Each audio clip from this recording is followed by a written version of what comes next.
Hello there, toy collectors. My name is Kevin, aka Toying Around, and I am very excited to bring you this special review. If anything, the Kim family, they're archetypes. Which is sad, but not always a bad thing. I'm okay, I have one. Do you see all the name? Let's try them. Let's still try.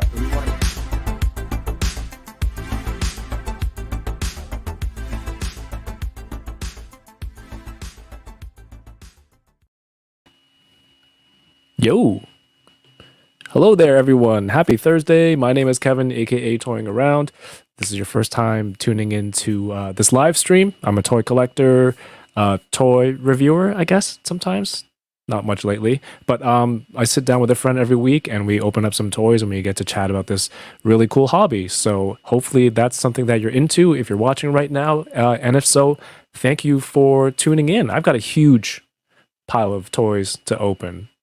It's almost ongoing. So this is a push for me every week to open up some stuff and get rid of those clunky boxes and make space to, you know, buy more toys. Buy more toys. So whether you're tuning in live right now or catching the replay, or whether you're an opener or mint on card collector, don't forget to hit the thumbs up if you like what you see here on the channel. What I'm doing here every week, and consider subscribing with the notifications on, so you'll see when we go live and when new content is up, because nobody knows how this YouTube thing works. But if you have the notification bells on, hopefully you won't miss what's going on here. There's a lot of cool stuff all the time and coming up in the future as well. Much love to everyone who's watching over on Twitch. If you prefer Twitch, this is available there. Twitch.tv/toyingaround. Shout outs to M. St. Clair for the follow. And Chap, I think that was the person who wasn't impressed with our last stream, but he enjoyed our failed attempt at a heart. So that's awesome. Shout outs to everyone over there and all the channel members and everyone here in the Butter Nation. Don't forget, last week was episode 100. Huge milestone for me. And I got to share it with the enablers and everyone who was watching. And if you haven't had a chance yet, go back and watch that one. If you have a spare 5 hours, who has a spare 5 hours? But if you do, break it up into little parts and then just enjoy it. It's kind of ridiculous, but a lot of fun. And I think I will guarantee at least 1 second out of the whole 4 hours will kind of make you smile. Setting the bar really low here. Next week, I'll be on with Matthew Toy, another talented toy photographer and collector. But tonight's guest, he's a collector as well, a fellow reviewer / revealer. We'll get to that. Because he just gave me a weird look. He's a thespian also. We please welcome to the channel, the Figure Report, Mike Hernandez. What's up? Yo. Hey guys, how you doing? Welcome. Thank you for welcoming me to the show. That was a great intro, great welcome. Really pumped me up. Yeah, especially the part when you were visibly confused. Yeah, when you said revealer, that sounded a little scandalous. He wears a trench coat and yeah. No. And You were showing off the But I'm glad to reveal myself right now on your show. That's pretty fun. I've waited for this opportunity because I've done a lot of unboxings on like my Instagram and stuff. So just to do an unboxing with you is pretty kick-ass. Hey, well, thank you for being here. Episode 101. You're kicking it off for the next 100 episodes. No pressure, man. No pressure. We got to make it count, So, yeah, I'm stoked, man. I'm ready to open some stuff. I'm ready. I'm loving the energy. But you've been doing making a circuit run of different toy streams. You were on Unparalleled. You did the AIC. Who? Yeah. Yeah. Who? Did the mic cut out there? Couldn't tell you. AIC podcast. Shout outs to all those guys. Yeah, that was great. But for people here in the Butter Nation who aren't, they haven't seen that stuff or they're not familiar with who you are, can you just just let people know what Yeah, you're all totally. about? Yeah, let me give you the synopsis. So, yeah, Michael Benjamin Hernandez is my stage name. So yeah, I'm an actor. I'm a toy reviewer, toy enthusiast. I've been collecting for, I mean, I want to say over 20 years now. And Damn. I'm just into everything. I'm into Marvel Legends or DCUC back in the day. I keep up with a lot of stuff, and sometimes I do some reviews, some unboxings, and like you alluded to before, some reveals. And yeah, it's definitely like one of my hobbies that become one of my passions. That become kind of like this cool mix of the two, and doing it like this on YouTube and Instagram, and like sharing that love and passion with people is like so satisfying. And now I'm here talking to you and about to open some new toys, and that's very exciting for me. For my fiance, not so much, because that means more toys and more boxes. But for me, it's a great time. Is she still close by? Yeah, she just looked at my box and she was like shaking her head in disapproval. I So saw you look off camera. I'm like, that's never good. that's Because I know. no. I'm like, ooh, I'm in trouble, aren't I? Yeah. Yeah, well, she's gonna start giving you the cue, like, Yeah, it's like, time to go, time to yeah, wrap it up. let's wrap it up. Just start unplugging everything, you know. No, but she's a good sport. She's a good sport. She's just playing along. Awesome. It's very freeing, but also it kind of strengthens your collecting and your ability to know that your partner is supportive of that stuff. So it's great to have that support. Did I say that loud enough? I got your PayPal to say think that. you could Did I say? raise it a Did she little. hear it? I'll raise the volume on my computer just to make sure she heard that. But yeah, no, for sure. I think what it's done, like she's the one that actually pushed me to start the figure report. Like before, I was just watching like different YouTube streams and channels and reviews and stuff. I'm like, that's pretty cool, and like it got me to buying more stuff. But then I had so much stuff to like play with and use, and I'm like, man, like I've always wanted to do something. Like I tried stop motion at one point and it was not good, and I was like, this is a lot of work. What's something that doesn't Yeah, require man. much work? Maybe just doing some simple reviews or opening toys, you know. And so she's like, you should definitely do a channel. Like you have so much stuff, why don't you just make a channel? And like you could just, you have so much, like you love it so much, why not try to share that with people? So that was in 2020, like right when the pandemic hit. So then Mhm. I was basically just at home like everyone else, and I was like, I need to do something. And so I didn't get off my ass. I just sat on my ass, but I just started playing with toys and filming it. So the only difference was that there was a camera, and like I had to like make a little script to kind of go along with it. But yeah, so that was the start of it. And then at that point, it was just like doing IG lives and just like, interacting with some people and opening stuff. And, like at that time, I was ordering a lot of toys and also opening stuff I had previously that wasn't open, just like cartons and cartons of toys in my basement. And yeah, so that was a lot of fun. And then, like, doing slow things here and there. And then last year, I was away for a while working on a show you might have heard of called Moon Knight. And so the collecting and a lot of that stuff had to kind of go on pause. But then when I got back, I got more into it.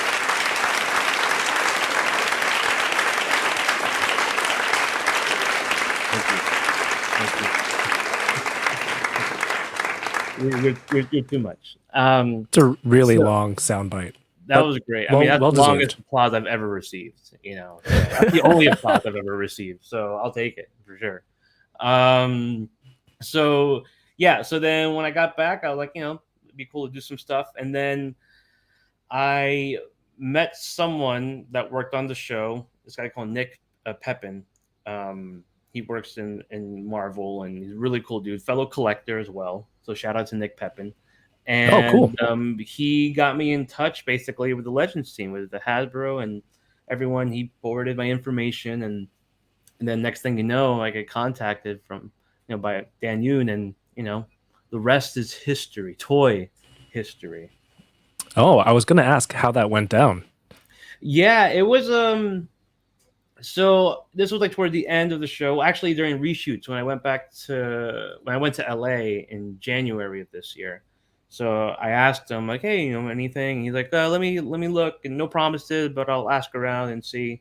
And sure enough, like I get back, so that is in January, sorry, and then around March or so is when I get an email from Dan. I think it's in March, and then he's like, "Hey, I want to talk to you about maybe doing this thing." I'm like, "Sounds cool." And so we talked about just the whole like rolling out of the reveal and what they expected and what they would like for me to do and stuff, some pictures and video, and maybe a little glimpse of Oscar with his seal of approval if he liked the figure. And thankfully, unfortunately, he did. So, yeah, and so that was such a cool experience. That was something that like felt really appropriate and just like kind of like it was like this perfect synergy of things coming together that I worked on the show, and I'm a toy enthusiast. I have a toy channel. It just felt very apropos. So yeah, I'm really happy that worked out the way it did. That's I always said to, not always, it just happened, but I've told those guys, like, that's just perfect marketing.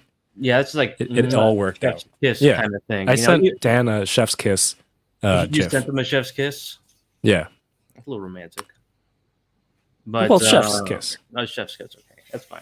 But not regular. Not regular. It's not like a smooch, but like a chef's smooch, right? Yeah. Dan doesn't deserve one. He was trolling me. He's on vacation and he was trolling me on Instagram about MODOK and Mojo. But we can get into that in a little bit. I do, yeah. He doesn't get about those reveals. Those were pretty awesome. Yeah. So then, yeah, it was cool how that all worked out, and I'm really happy that people seem to dig the video and the pictures and stuff, and I really wanted to put some effort and personality into it, and that's kind of what I aim to do with any of my content. So hopefully people react and feed off that in some way. Oh, we're gonna dissect the video in a little bit. Is it like a director's commentary kind of thing?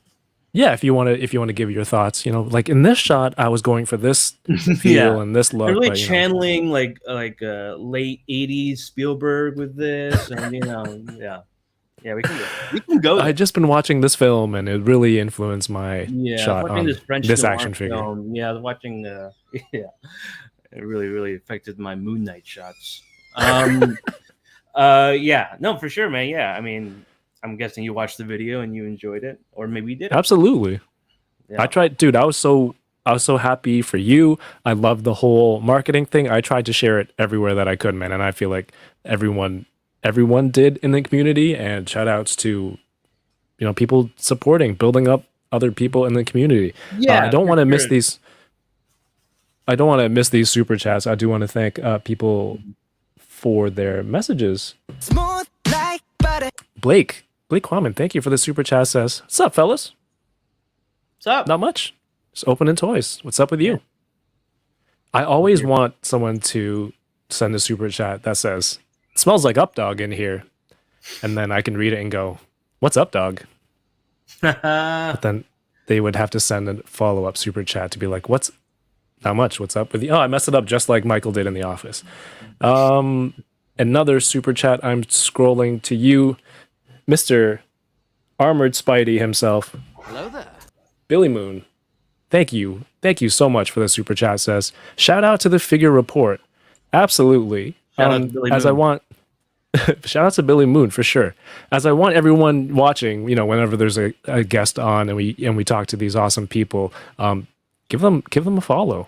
Give them a follow. Here's the review for the Moon Knight and Mr. Knight figure that that was up and got all these crazy views. There's a YouTube channel. There is a Instagram page. Go follow the figure report. Yeah, I appreciate on Instagram. It, I mean, it was kind of crazy before. So you see like 4,202. I appreciate that. I just got over 4,000 the other day, which is pretty sick. And like before the review, I had like maybe 700. And so the thing blew up so quickly. I mean, it blew up everywhere. It's kind of crazy, and it's just a string of great marketing and press that all worked out together. I mean, yeah, like it was like right when that happened, like right when the video came out, I was in Miami, and then I did an interview with an editor from Marvel.com, and we talked about my experience on working on the show, and then also the figure report and the review I did. And so I wasn't sure how the article was going to come out, what they were going to include, or like that whole thing. And then like 2 days after, I just see on my phone like I got a retweet, or like a tweet came out, and it was from Marvel.com talking about the figure report and the video and sharing that on their Facebook and Twitter account, and like that was just like whoa, I was not expecting that. So that was like another cool part of it too, and that got more eyes on the video and more traction. Mhm. That was just really really dope. That's really great of them to include all those links. Yeah, I literally action figure a fig says Mikey's making the junket rounds. I am. I've been doing my own little press junket. So Exactly. nice And to now close it you're out. at the tail end of it. You're here. Tail end. This is it. Although next week I think is the making of Moon Knight. So I think there might be Oh, there might be a little section depending on how they edit stuff. I don't know, but from what I've seen and maybe heard, that there's a little part where they talk about me and my experience working on the show. Like not an interview with me, but just some clips and stuff, so you get some behind the scenes footage of it all. awesome. Yeah, because I'm very intrigued in how the whole process was, and I don't want to like bombard you with questions. I know like there's a lot of secret stuff, but if there's a show coming out, just we can Yeah, watch man. that. Yeah. Like you've seen the whole thing, I presume. Yes. Okay, so so spoiler alert, in case no one's seen the show yet or whatever. This is spoiler alert for Moon Knight. For Moon Knight, the television show on Disney Plus, streaming right now, Streaming now. all episodes. So Nice. towards the tail end of the show, around end of 4, going into 5, and all of 5, that's where Mark and Steven's personalities actually split into 2 physical beings. And so that's where I would really come in, where me and Oscar would play those scenes together. So he would be Steven one scene, I would be Mark. Then we switch over, and we would do the same thing. So that was, if you've seen 5, that's basically the whole episode. And so it was a mix of me and some other doubles and a stunt double as well, and another stand-in. So we had like a team of Oscar clones just kind of like standing around, and that was a little awkward. Mine was the best one because I had the wig and I had the fake nose, so it was really noticeable and distracting for everyone involved. But it was still fun to do that whole process of getting into literally getting into the character, like literally putting the wig and the nose on and everything. So it was a cool transformation. And yeah, I think it worked out really well. We were kind of unsure how it would turn out because it's so technically curated, how they film everything and how they put it all together, and hoping the blending of it all works well on camera. And thankfully it did. And we had these scenes that were really emotional, and we really wanted to deliver something cool, and Oscar did as well. And I was just hoping to help him get to that place for those specific scenes. Dude, just thinking back on those scenes now, and not specific lines, but emotions that was going through. Holy crap! I'm starting to feel like little tinglies all over, like getting all worked up, man. It was incredible. So yeah, congratulations to you and everyone. That, thank you. Yeah, I think a lot of people put in a lot of work, and like all these shows, people put in a lot of work and a lot of effort. But I think something with ours just felt a little bit, felt like we were trying to go somewhere a little bit more deep. And I know a lot of people, like, listen, you're not going to please every single fan out there. Everyone has their own version of Moon Knight that they love and their backstory, and we get that. But everyone on the shows, and very much Oscar, was just really committed to telling the story of a man with a DID, and so telling it as authentically as they could within like the world of Marvel, in the world of superheroes and Egyptian gods and all that stuff, So, so hopefully, that came through and people liked our interpretation of it, and it was just fun to play in that sandbox and to participate and add little things here and there, and like add some one-liners that Oscar could use for like some of the scenes that made it into the final cut, which was kind of cool. And so a lot of the stuff was just to make him laugh, and then it just kind of worked That's out. awesome. Like we just threw it in, and so yeah. Abra Kalana here says you can absolutely tell he's acting against against people he knows well. Turned out fantastic. I guess Yeah, that's that was kind of. Yeah, that's cool. Thank you. I appreciate that. That exactly. Yeah, nailed it. So, just like, you don't want to do like the Star Wars thing where like you're behind the green screen and acting next to a tennis ball and looks very like, what's going on? Like it looks so disconnected.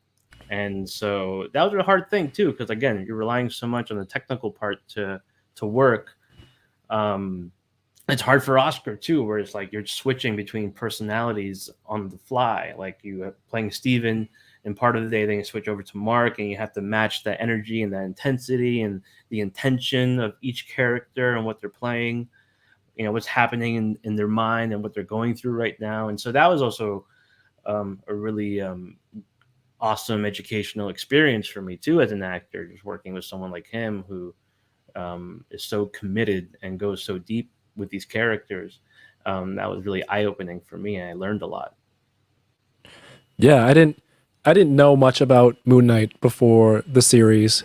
I still don't. I don't know why I phrased it that way. I still don't. However, it can be a little confusing, recall, right? But I feel like there's an answer to that. Just to like the confusing part, I think as long as the confusion feels intentional, I think that's where I think it works. Because sometimes you don't get all the answers. Sometimes it's not all like perfectly tied up at the end, and that can sometimes feel unsatisfying. I totally understand that, but there's also something kind of interesting and different about something that doesn't feel like, oh, it's complete. We have it all done. Like maybe this part of the story is done, but not the full spectrum of the thing, of Spectre story. So nice. As long as it feels like, they're like we're doing it, like, oh yeah, like we know what we're doing. Not that like they have no idea what's like I have no idea, but hopefully that's kind of the feeling, like you feel disoriented. That's how it should feel. Super chat, Bjorn. Thank you. Far too kind.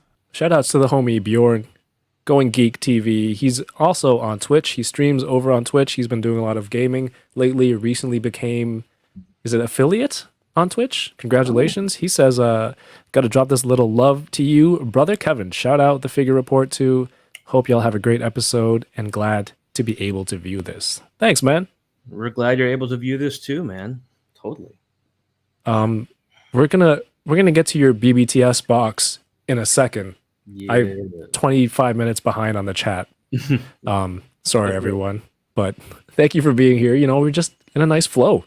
Adventures in Collecting podcast was here very early. Said if you ask him nicely, he'll do the accent, Kev. Maybe later. We have Matt Logic 44. High School Creations is in here. Possibly was earlier. Maybe not anymore. Paul Morales, Bearded Builds. Val A, how are you doing? She says, pausing, watching Paul getting killed, playing Jedi Fallen Order to catch this live. It better be good. Wow. A lot of pressure. Wow. A lot of pressure to live up to that. Paul just dies nonstop, and he swears at Cal Kestis.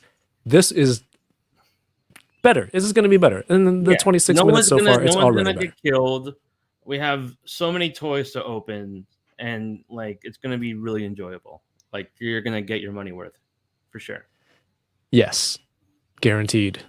Money not returned.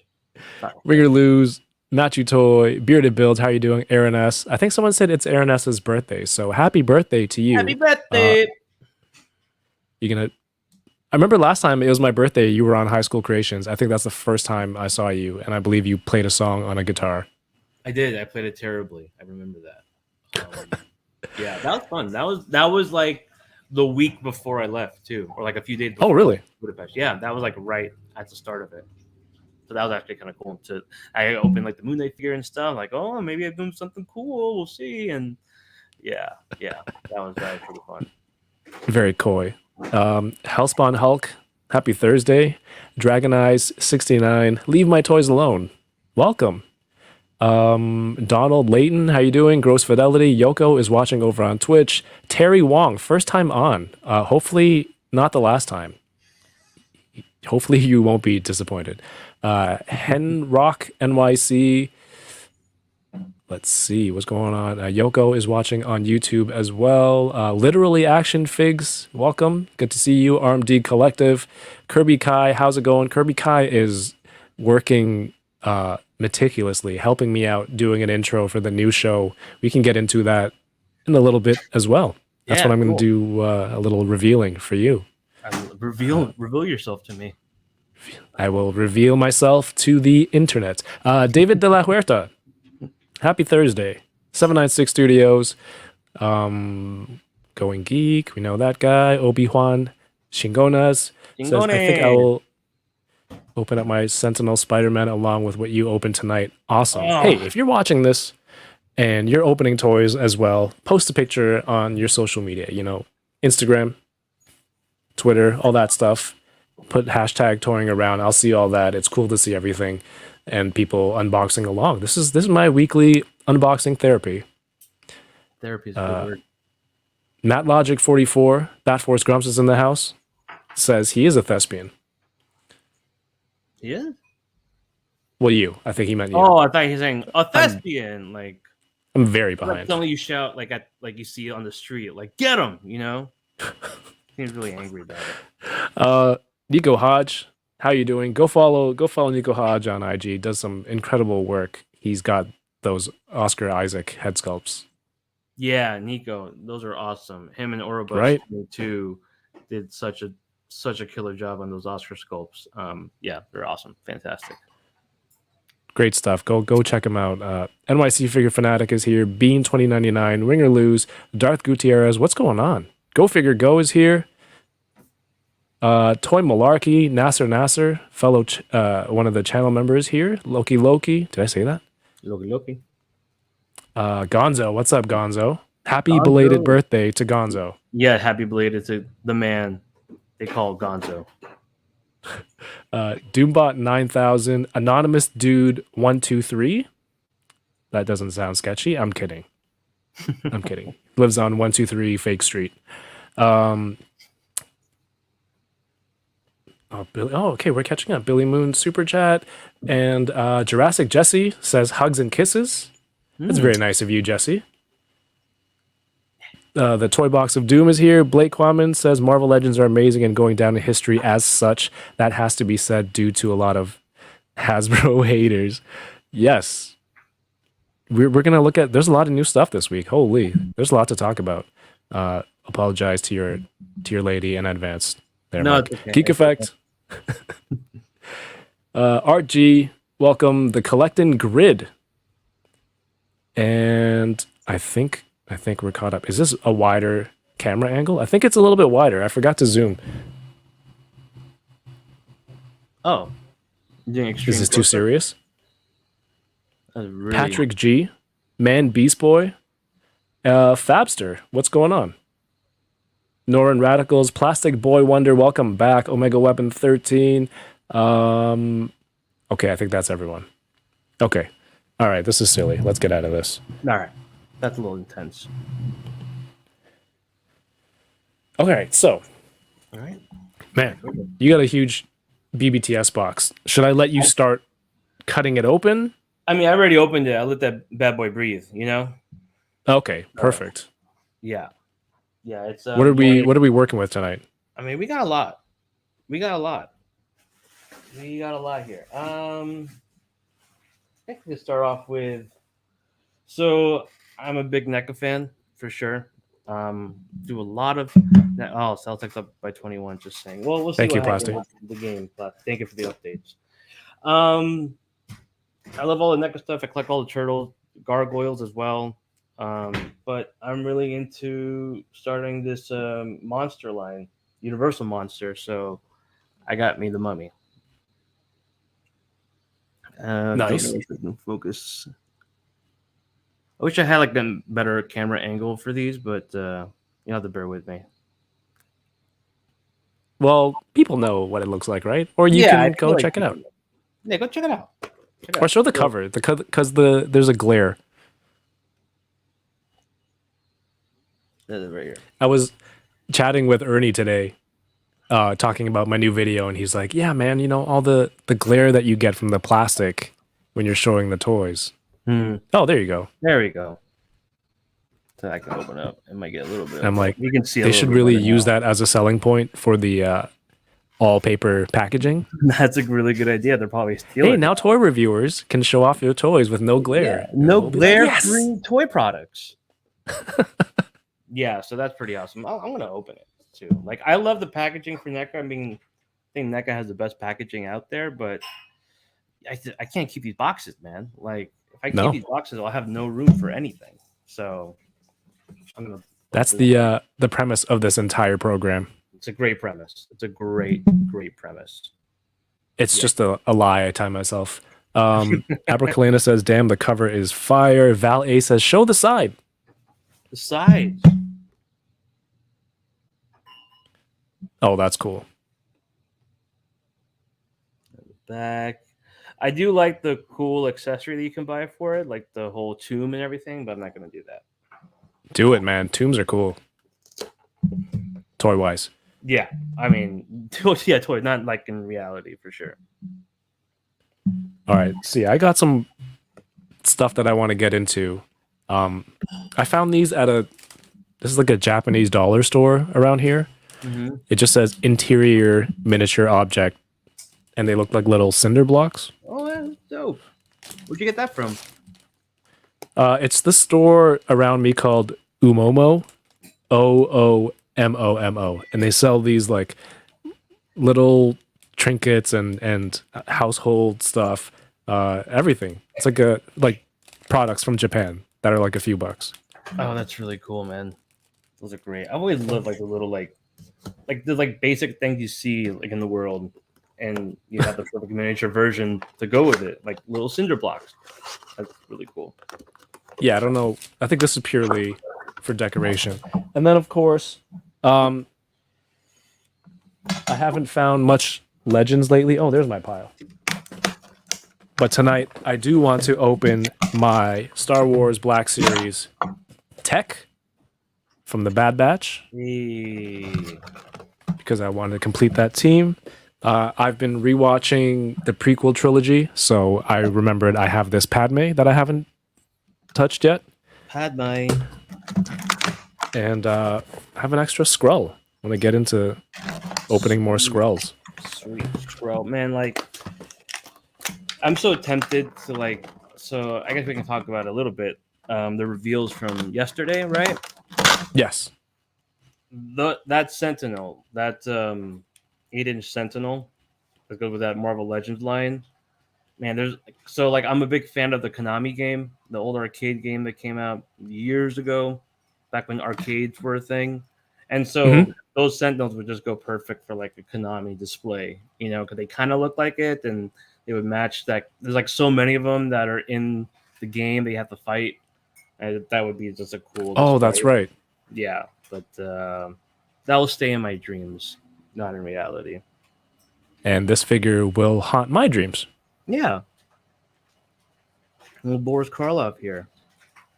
I mean, I think they look great, man. Like I guess you know what to expect with NECA now at this point, but I still think the articulation's pretty good for what it is. Like, you know, get a full bend on that elbow, goes all the way up.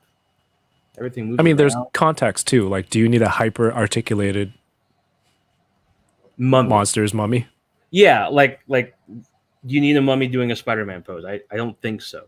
You know Exactly. So, I mean, like his head moves around, and I think they're getting better too. I think their plastic quality is improved too compared to before. Like, at least right now, I see like real paint shit. Like it moves. Like it's not like I have to get a blow dryer or give it a hot bath now. Like this is straight out of the box. Right. It's like moving great, and like everything's moving around, and you know, like oh, I feel snapping. No. Mm-mm. That's really cool. Yeah. How many figures are in that BBTS box? I got 3 more. Oh, okay. 4 more. You made it seem like it was like 20 figures. And this inside. is it. Good night, guys. That's the show. No, not that much. Well, like 4 or 5 is a lot, But like if It I had is. 20, I wouldn't be doing the stream. I would be out on the street for sure. But you'd have a nice box I would have a nice box though, and I could sleep to in sleep it. in. But yeah, I would just hold my toys at night. So to go with Mummy too. Look, Wolfman. Nice. Yeah, this is a little bit older, I guess. This came out, or I don't know which one came out first, the Wolfman or the Mummy, like the chicken or the egg. Which came out first? I don't know. Doesn't matter. Yeah, that's the thing. I think an articulated mummy would be a cool figure, but just this specific figure isn't that. Right. And that's Mario's okay. nervous for you. The master of breaking toys on stream. He said, "Uh-oh." Oh, Yeah, they didn't really show the Retro Sentinel next to a 6-inch Legends. They showed it next to the 3 3/4 Wolverine and Jean Grey. right. But I was thinking you grab a bunch of these, put it next to your HasLab Sentinel, and then that sells and then you put the Master Mold head on, Right.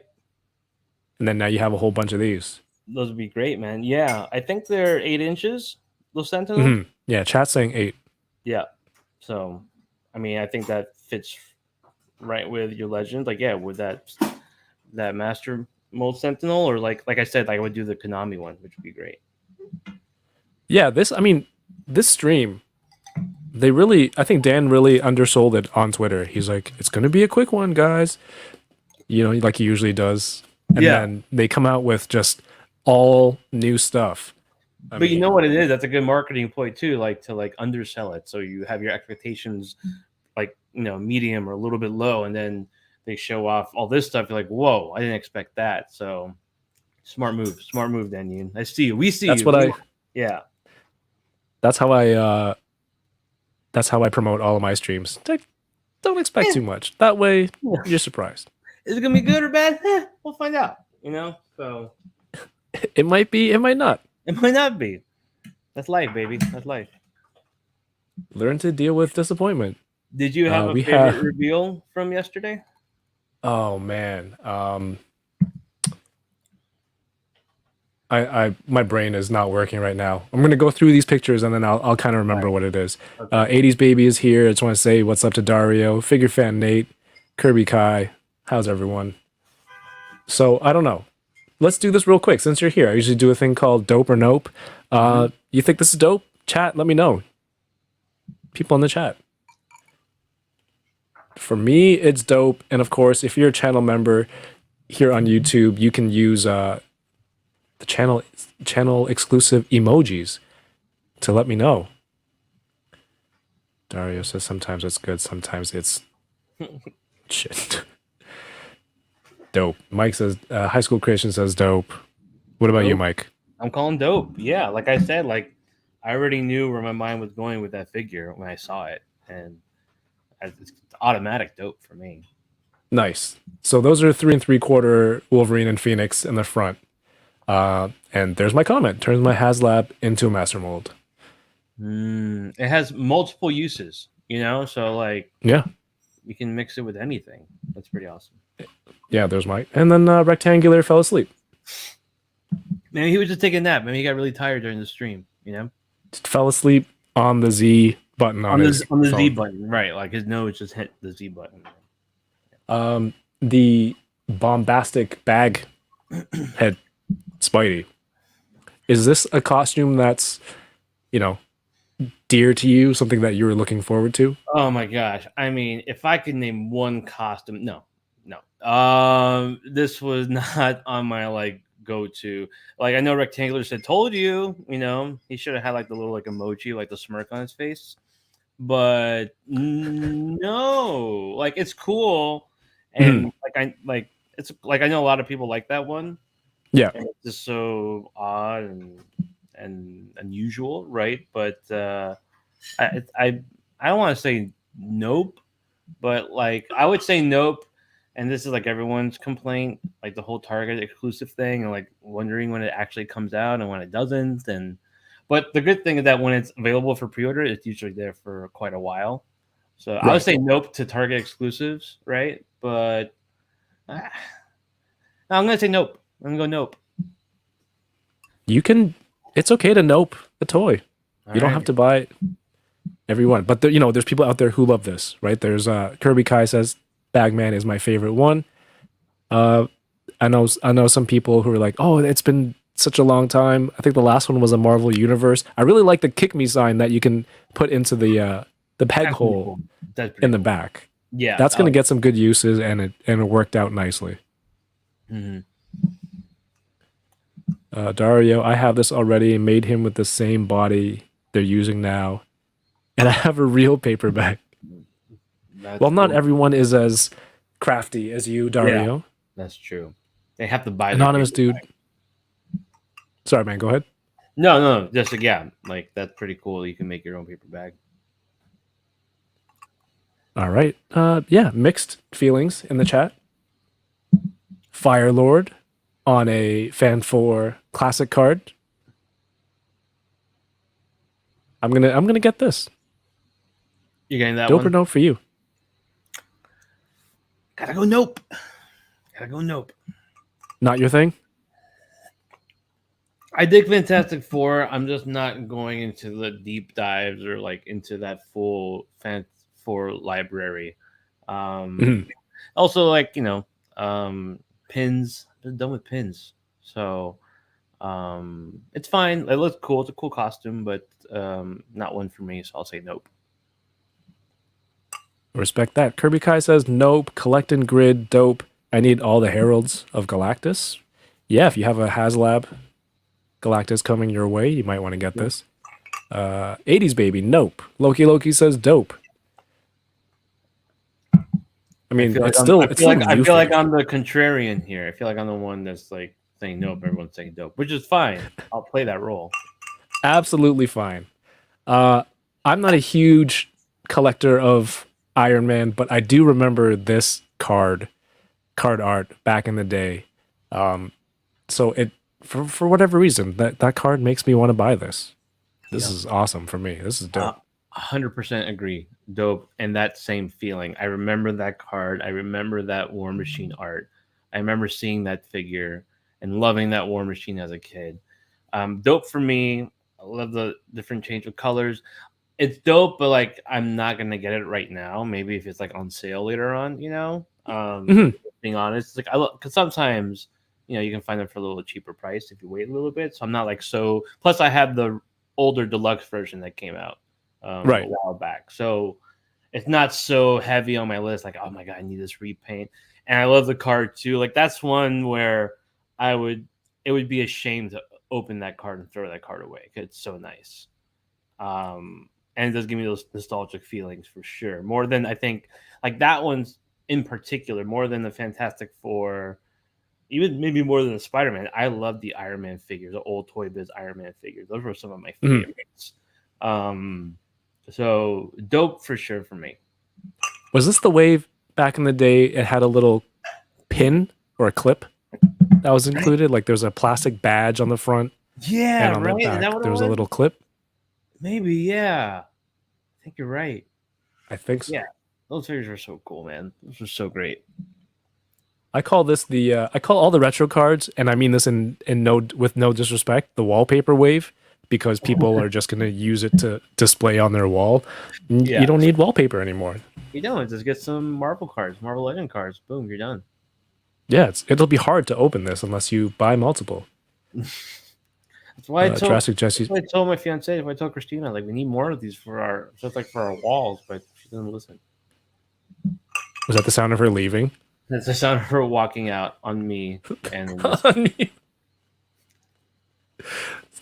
how super awkward would it be? We just hear the door creak and then just all the locks turn. It's done. And had a great time. And I'm gonna go cry.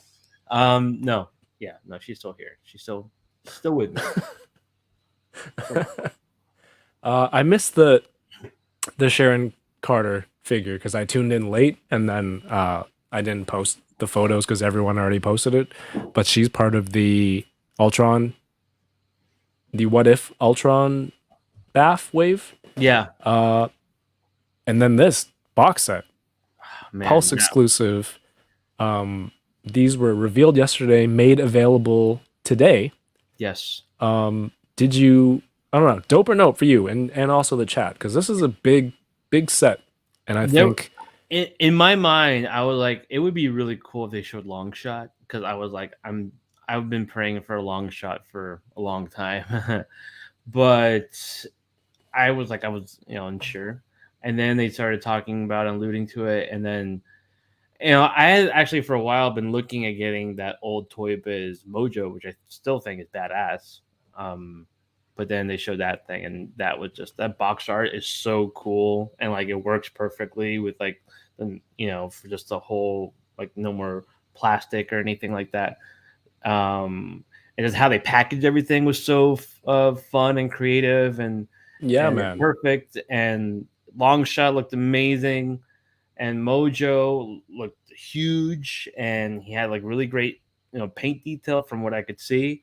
I would have liked if like they had worked out the camera stuff a little bit more, where you could actually get like better looks and close-ups during the live stream. But it's like it's on Instagram, so I get it. They showed pictures later, some renders as well. But I think it's incredibly dope. I was in the second they showed it for sure. I know people are like, I guess if you count the price of it, I know it's a little pricey, but I think it's fine. I'll definitely have to sell some stuff to kind of balance that one out. But for me, it was a dope for sure. And the Wolverine too, the X Baby Wolverine. Yeah. That's such a cool touch. And like I feel like they'll make a Spiral soon, and I'm sure it'll be a deluxe figure that brings a bunch of weapons and everything. But I think for what it was, I think it's dope. Yeah, I mean, guys, people in the chat, everybody, this doesn't take away from the Toy Biz one. The Toy Biz one, like, it's beautifully sculpted and painted. And if you have it, it makes sense that you don't need this. I get it. But I don't have the MODOK. Sorry, not MODOK. I got MODOK on the brain. Oh, God. Mojo. I don't have the Toy Biz Mojo. So this is a dope for me. And I never pulled the trigger on all those Toy Biz clearance long shots. So, and X Baby's Wolverine. I don't know. Is the Scotty Young art style the official look for X Babies now? I don't know. I don't know if it is. I guess maybe that's what they're gonna go with. Are they just gonna do Wolverine and kind of go with that art style for the rest of them, or are they just doing Wolverine and that's it? Like I don't know. Like I would love to get the whole team of X Babies. Yeah, absolutely. absolutely. We need them for sure. Now people are gonna want them. At least I want them. You can't give us one, and not do the rest. Yeah, I hope that would be really awful. For sure. We have Tom in the chat. Oh hey, welcome in. But yeah, because I know I have some older comics with X Babies, so I don't know if in the comics now are they drawn in the Scotty Young art style as the official canon. I don't know if anyone, Butter Nation, if you're reading comics and they're in comics now, let me know. But I'm not opposed to that look. So you get the Wolverine, Dazzler, Longshot, Mojo, and that awesome packaging, the TV guides, remote. I mean, that's cool.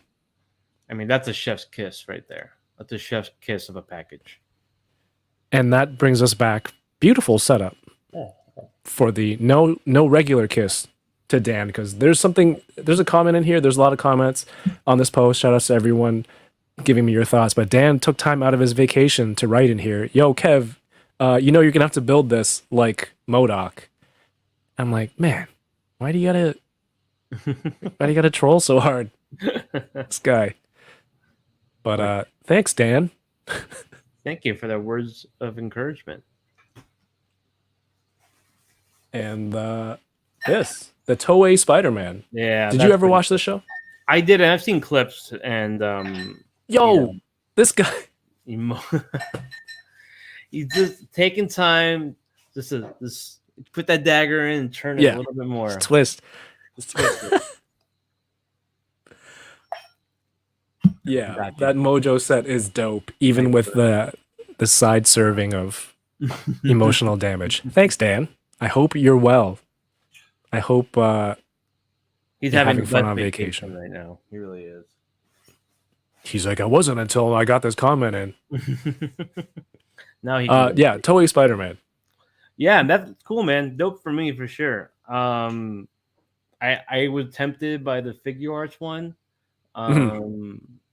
That would have been cool. I mean, I like collecting a couple of different Spider-Men, and that one's dope. I dig it. I was a little unsure about the body. You know, like I know everything else is pinless, and that's cool, but it had the old Spider-Man, the Pizza Spidey sculpt, and I was like, okay. I mean, they have the nice buck now, but the retro buck, but I got over it. I think it still looks pretty cool. It's a dope for me.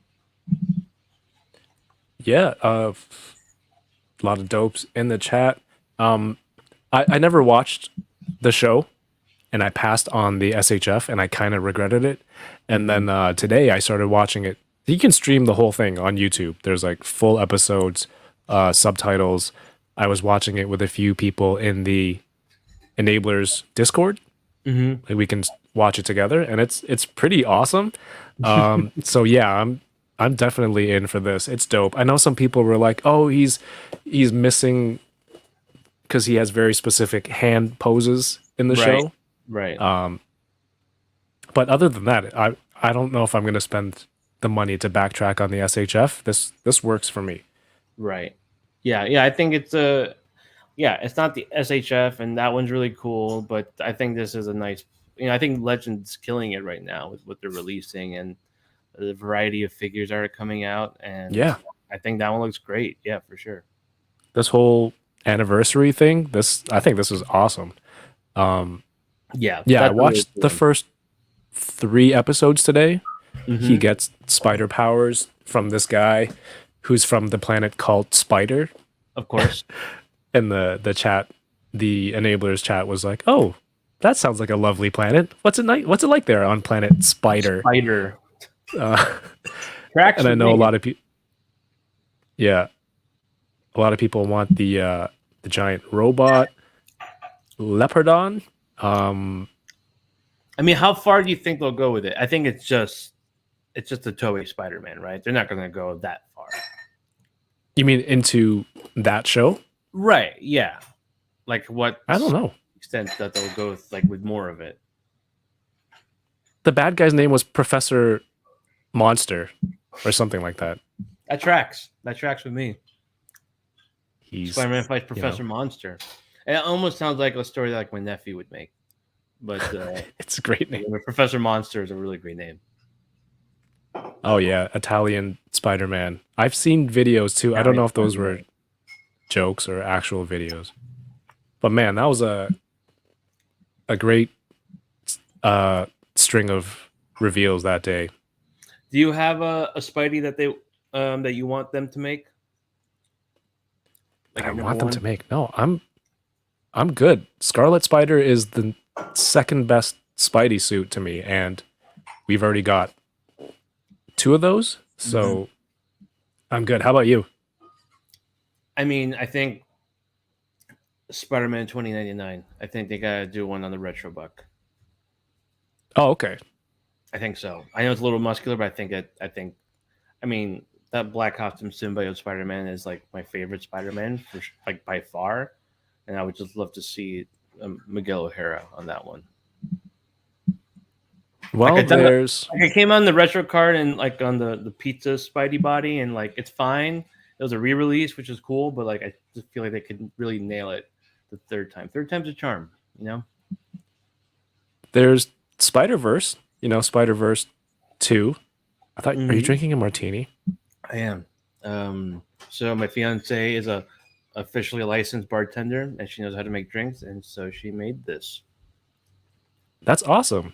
Is she Yeah. just testing things on you? I'm just like her test rat. Yeah. So Nice. like, if I just like keel over, just know that the drink didn't go well. But that hasn't happened yet, and so I'll drink to that. It's still early. She's like, how does that one taste? And you're just 5 drinks in. That was a good one, baby. Keep them coming. Open tap. Come on.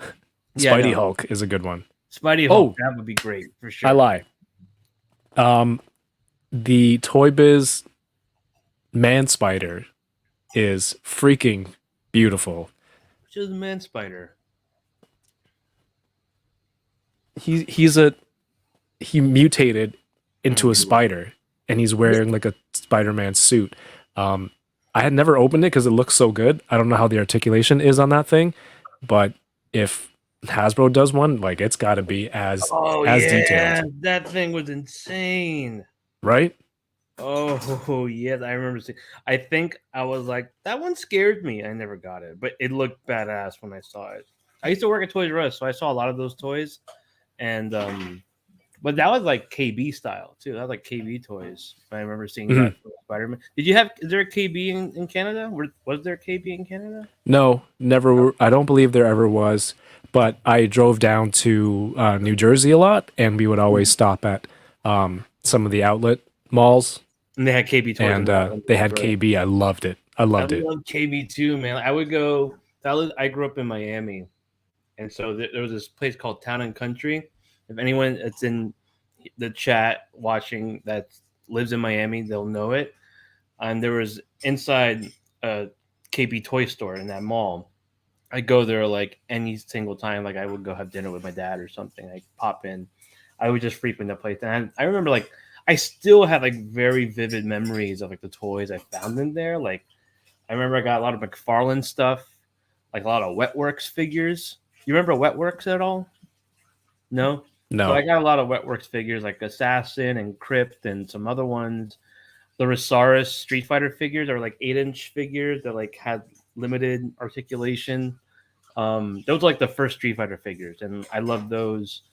The Iron Man figures, the Toy Biz ones, they had all the Toy Biz stuff and Fantastic Four. And Nice. then I remember seeing that first line of Spider-Man Classics figures and Black Costume Spider-Man and the standard Spider-Man, and I remember seeing that Man Spider. So it just brought back like the like there's a whole like trip back in time when you told me that. Mine's stuck behind a whole bunch of stuff by Sentinel box, and if I go grab it now, everything's gonna come falling down. Aiden Skate says, "Hey Butter Nation, hope y'all are having a great week." And then he put in some emojis, some butter emojis. Shout outs to Aiden Skate, a huge supporter of the Boba Squadron podcast. Appreciate you, thank you. Let's see. Wildcats. You remember Wildcats? Yeah. Yeah. So they have Wildcat figures too. I remember getting a few of those. Didn't McFarlane Toys make a grifter recently? Yeah, isn't it? Is it coming out or is it out? I don't know if it's out. I don't keep up with McFarlane stuff really. Like, I don't know if that's like a popular or unpopular opinion, but I'm not as super into his stuff. Like, I feel like it's getting better, but I'm not doing that DC trip with him. Sorry, Todd. It's a lot of nopes and some dopes for me. Yeah, it's like 75% nope and some dope. I think the Black Adam looked pretty dope, and Constantine. I think the more recent stuff has been pretty dope, but like when it started, I had the Flash figure, which I think is dope, but then for me, it just like sometimes looked a little weak, and I think it's dope is the price. Like they're still $19.99 while everyone else is going up. Saudi Mac is like, nope, we're keeping it $20. So that's pretty cool. Yeah, for the price and a mass retail figure, like the detail that you get, it's hard to poo-poo on that. Yeah, but it does. There are other things that it could be improved on. Right. But again, we're talking about. Clockwork Orgy just said, "Good for him to make a gun pack." Like he circumvented the whole. Oh no, figures can't come with gun like DC figures. You know, Warner Media like installed that thing that you can't have guns. So he's like, okay, I'll make a gun pack, and so now you can just get all the guns you want. That's pretty cool. People in the chat, can you please wish a happy birthday to a fellow Butter Nation member, fellow enabler, and a great friend, Kyle Wadaga? It's his birthday today. You don't need to applaud him. He just stayed alive for a year, but happy birthday. I'm applauding his life. I'm applauding his longevity. Like, yeah, you don't have to clap. 80s Baby says, Jersey? Where? At, foe? Go to the Woodbury Commons Outlet Mall. I don't think they had a KB there. There's a whole bunch of other ones. The Kyle's birthday, another one. Cheers.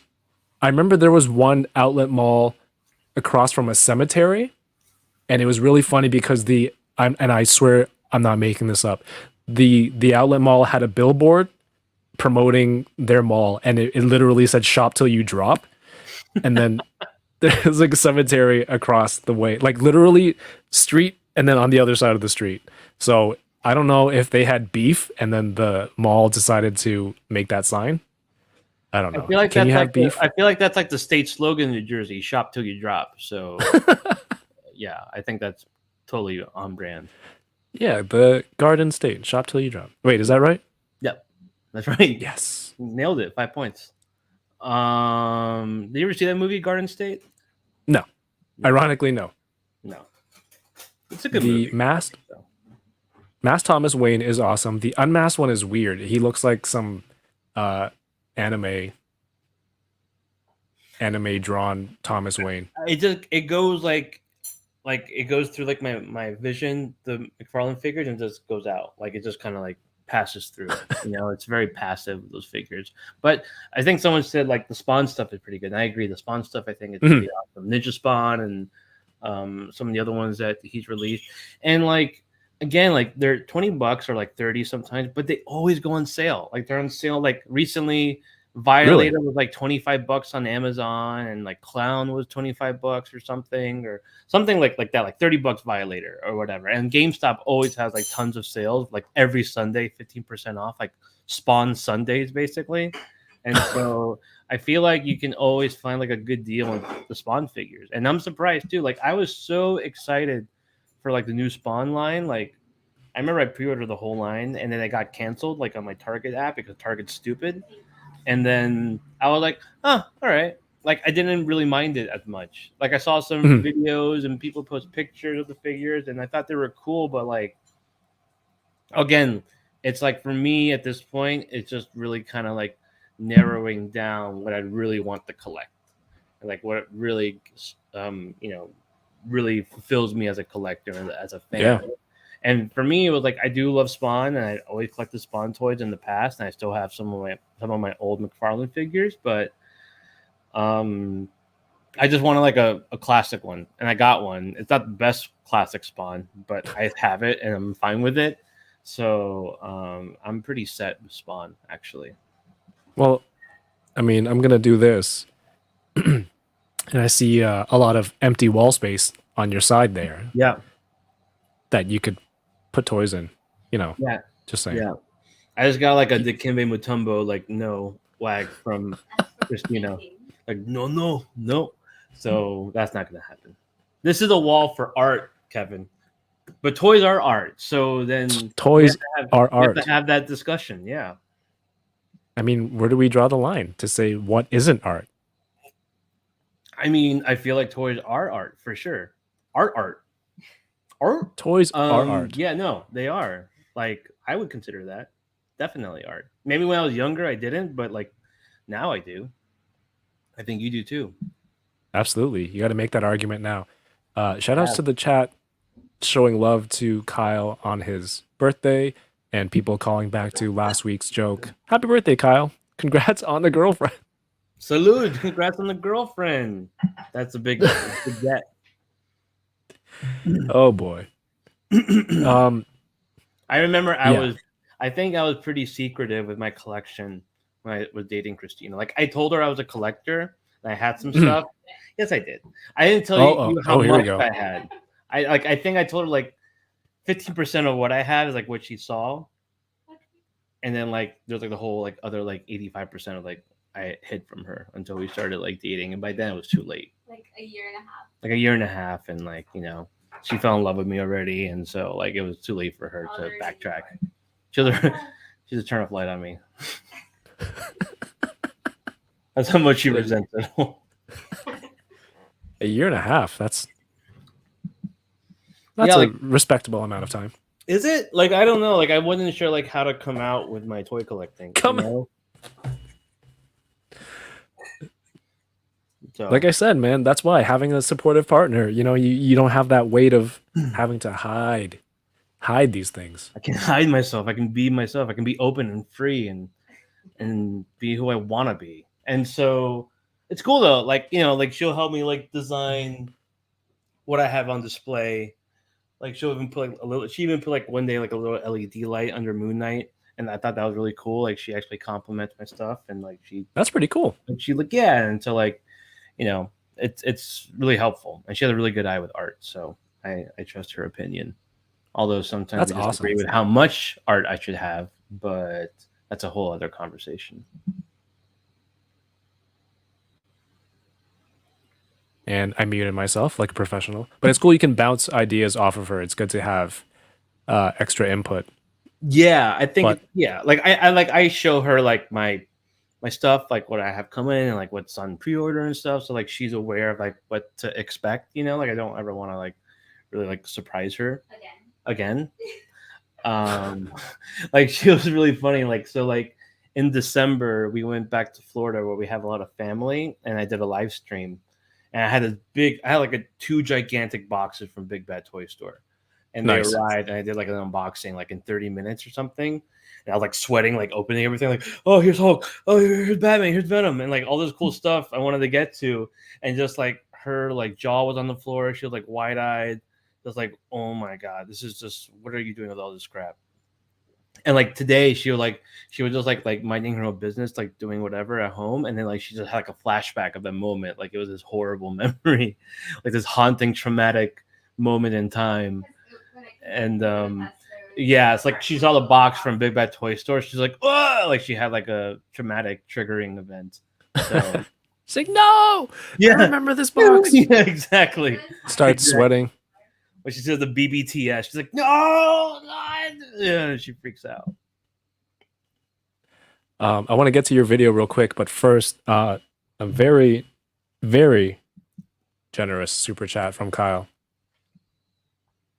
Thank you, thank you, thank you. Far too kind. Kyle says, thank you for the birthday wishes, Butter Baron and the Butter Nation. Here's some shipping money for the next giveaway. Figure report. Keep up the great work. Hey, thank you, Kyle. Very nice of you, Kyle. Thank you. You don't need to send a super chat on your birthday, but thank you. Yeah. I'll take it. Everyone go super chat Mike's video. Collecting is cool now. Collecting's always been cool, you know, even when it wasn't cool. We knew it was cool before it was cool, like comic books, you know? Yeah. Like all those days I spent going to Walden Books and like Barnes and Noble and like reading, you know, Wizard magazine and Toy Fair and different comics as well. Man. Like I have a knew, stack of Wizards. right? A stack of Wizards, stack of Toy Fair. Like I remember my cousin, who's also a huge collector, like that's kind of how I got into collecting, was from my cousin and from my uncle, because they were collectors back in the day. They still collect too. My uncle has an amazing, like an immaculate Hot Toys collection. Like it's really Oh, impressive. really? Yeah, if you go to like my live stream from December of last year, I did it in Florida where my uncle lives, and so like I had on in my background on display all of his Hot Toys, and they're incredible. But yeah, so that's where like I got it from. And my cousin, we entered a contest. I think it was a Toy Fair, like a Wizard contest, like make your own custom figure. And so Nice. we made a Ghost Rider figure out of a long shot body, like an old Toy Biz, like the old 90s Toy Biz long shot. And it came out actually pretty awesome. And then I saw someone comment during the live stream that the long shot body means like we're going to get the classic Ghost Rider because they have a very similar style and look. So Right. it just made me think of that. Oh, yeah, that's true. Oh, shoot. Matt Logic. Yo, Matt Logic, in StreamYard, it doesn't show the anniversary message. It doesn't, I don't think it knows how to read it and show it on the screen, but thank you. I'm going to read it right now. Matt Logic has been a Butter Ranger channel member here for 12 months. Shout outs to Matt Logic 44, says happy birthday, Kyle. For sure. 12 months, a whole year. Shout outs to you. Thank you. I would put it up on the screen if I had the ability to. But man, that's huge. 12 months. That's crazy support. Thank you. And for people who are wondering, if you want to support the channel, there's a little join button at the bottom of YouTube. on the video that says you can become a channel member here, and then you get to use the exclusive emojis in the chat. It's a huge part of the live streams that we do here, and it's a way to support the content, and sometimes you get some new early views at content and videos. This video, I want to talk about this video, man. Yeah, man. You talked about it. You got contacted. First of all, that's cool that the guy on set was like, I gotta get you in touch with Marvel Legends. Yeah, well, it was more so like get me in touch with Marvel Legend. He like, I'll try. So, but it's the fact that he was like cool with it, and so like we became like friends on the set, I would say, yeah, like it was cool that he's a collector too, and so he actually told me like, yeah, follow your like the first like 5 or 6 days, like, yeah, like I follow the figure report. I'm like, oh shit, that's so awesome, dude. So that was cool. Like right there, I was like, oh, we're gonna get along great. And so yeah, it just eventually led to that. So big shout out to Nick Pepin for sure. And actually, he has an Easter egg in the show. In episode 2, there's a scene where Stephen Grant is being driven by 2 officers, Billy and Bobby, the ones that work for Harrow. And in the car, when they're going through Mark Spector's profile, one of the names listed there is Nick Pepin. So nice, like Easter egg to him. Yeah, that's cool. Mm-hmm. Did he in any way have an influence? Because he has an action figure in the. Is it not the hospital? The psych. Oh ward yeah, that's right. scene. Yeah, in the ward, the psych ward. Yeah, I don't know how that came. I think that was just like an idea that someone said, "Hey, we should." I don't know if it was Nick. Actually, that's a good question. I should ask him. I will confirm if it was him or not. But yeah, that was cool as like a fan too. Like, oh wait, I have that figure. Oh, I wonder what Right. with it. So yeah, that was pretty. I'm cool. sure. I don't know if that's like the first Marvel Legend figure featured in an MCU show or movie. Is that okay? Because I know myself and everyone, all the collectors watching would have seen it. It's like that has a soft goods cape, so it's a custom. That's a custom. That's a custom. It's a custom. But is that the first Marvel Legends figure featured in a Marvel Cinematic Universe, like MCU movie or show? Somebody let me know. I know that in the Falcon and the Winter Soldier, there were fans holding a Captain America action figure of the John Walker. Yeah, but it's not the exact. I don't think it's the exact same as the Marvel Legends that was the Walmart exclusive. Is maybe Dan? I know that they made the packaging for the Walmart exclusive to look like what they had in the show. Right. But I don't know if the one in the show might have been like a, I don't know, Titan Hero or something. Right. It was like more, yeah, like the 10-inch or like whatever. Yeah. Yeah. I don't think it was a Marvel Legend. Yeah. So that's why I was curious. I was Yeah. like, I wonder if Moon Knight is the first one to have a Marvel Legend figure. So technically, you might be correct. Bonus points for Moon Knight. Bonus points for Moon Knight, which is, first of all, this figure is incredible. Yeah. Amazing job on the video and taking great photos. Did you know that they were going to use your photos to promote, on Marvel or Hasbro Pulse as the almost official? They're the official promo images, right? Yeah, they were, which was surprising to me. Actually, I wasn't sure. It was, from my understanding, it was just like the video and then like some pictures from my personal channel to like promote it, and then I shared pictures with Dan, and then I guess those pictures were shared with Hasbro as well and Pulse, and then they shared them, and I wasn't sure exactly. I didn't know like the whole conversation of how that would work out. But yeah, that was pretty awesome that it happened. And it was really cool too because it wasn't just me; it was Jay Hernandez with his reveal, and Boog as well.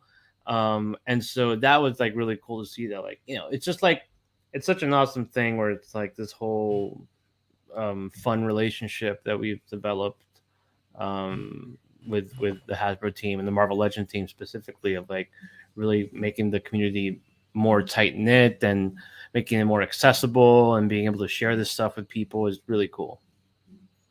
Well, I mean, they do a fantastic job, and a lot of feedback out there that I see, it's like they're one of the best teams out there doing the marketing, connecting with fans.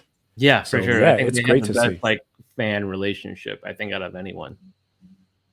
I don't want to play too much of your video in case I get a copyright strike from you. Mm-hmm.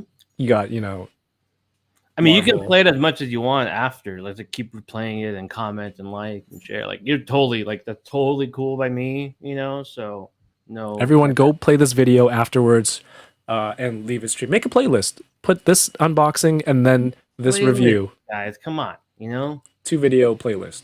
Yeah, Repeat it. let's get it there. Oh, dang. Hello there. Des, RE fan. Thank you for the very generous. That's awesome. Super Chat says, thank you so much for the prize last week.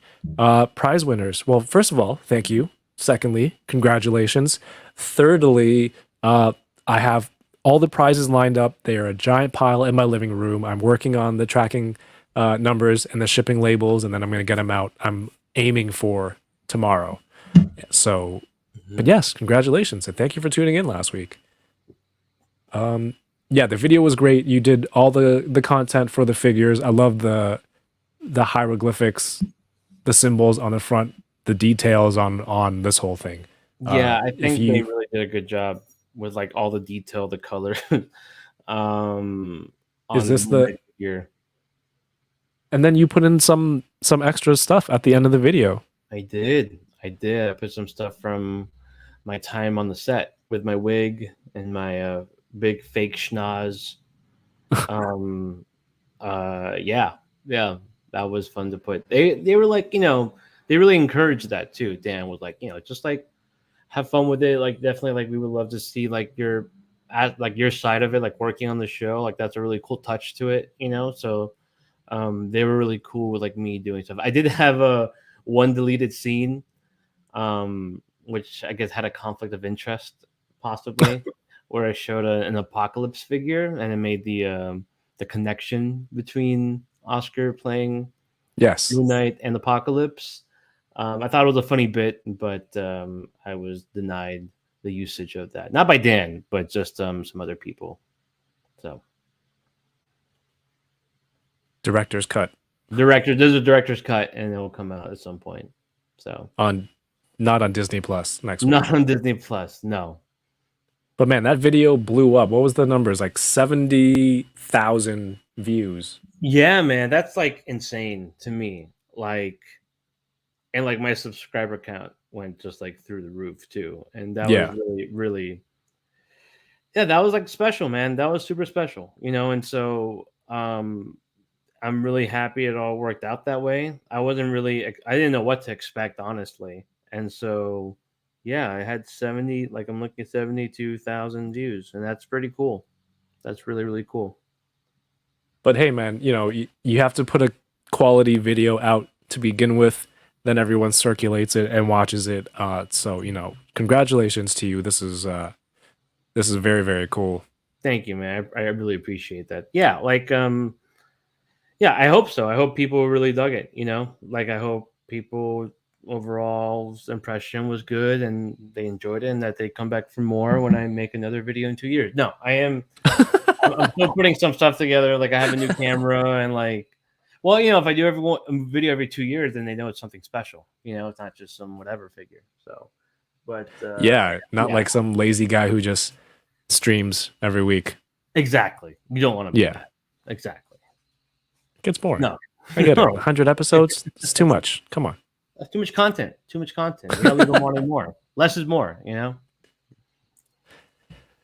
Let's see. Rick Jones says the props department makes the customs for the shows. So That'd the be prop cool. master made he made the cape, and he like put the wash on him and everything. So before, it was just a standard Walgreens Moon Knight figure, but they had their touches to it.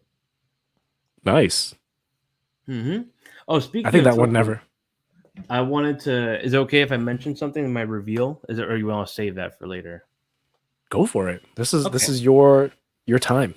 My time to shine. Talk about Moon Knight. This is cool. I actually thought about this today. I reshared a post from the costume designer on Moon Knight, Megan Kasperlik, who is amazing at her job. Yep, that's it right there. So this is again spoiler territory. End of Moon Knight, end credit scene. You get the reveal of Jake Lockley. Now, what's cool about Jake Lockley, at least in our interpretation of Moon Knight, our version, is that he is Latino. So he's Latino, Jake Lockley, Jacobo, as we called him on set.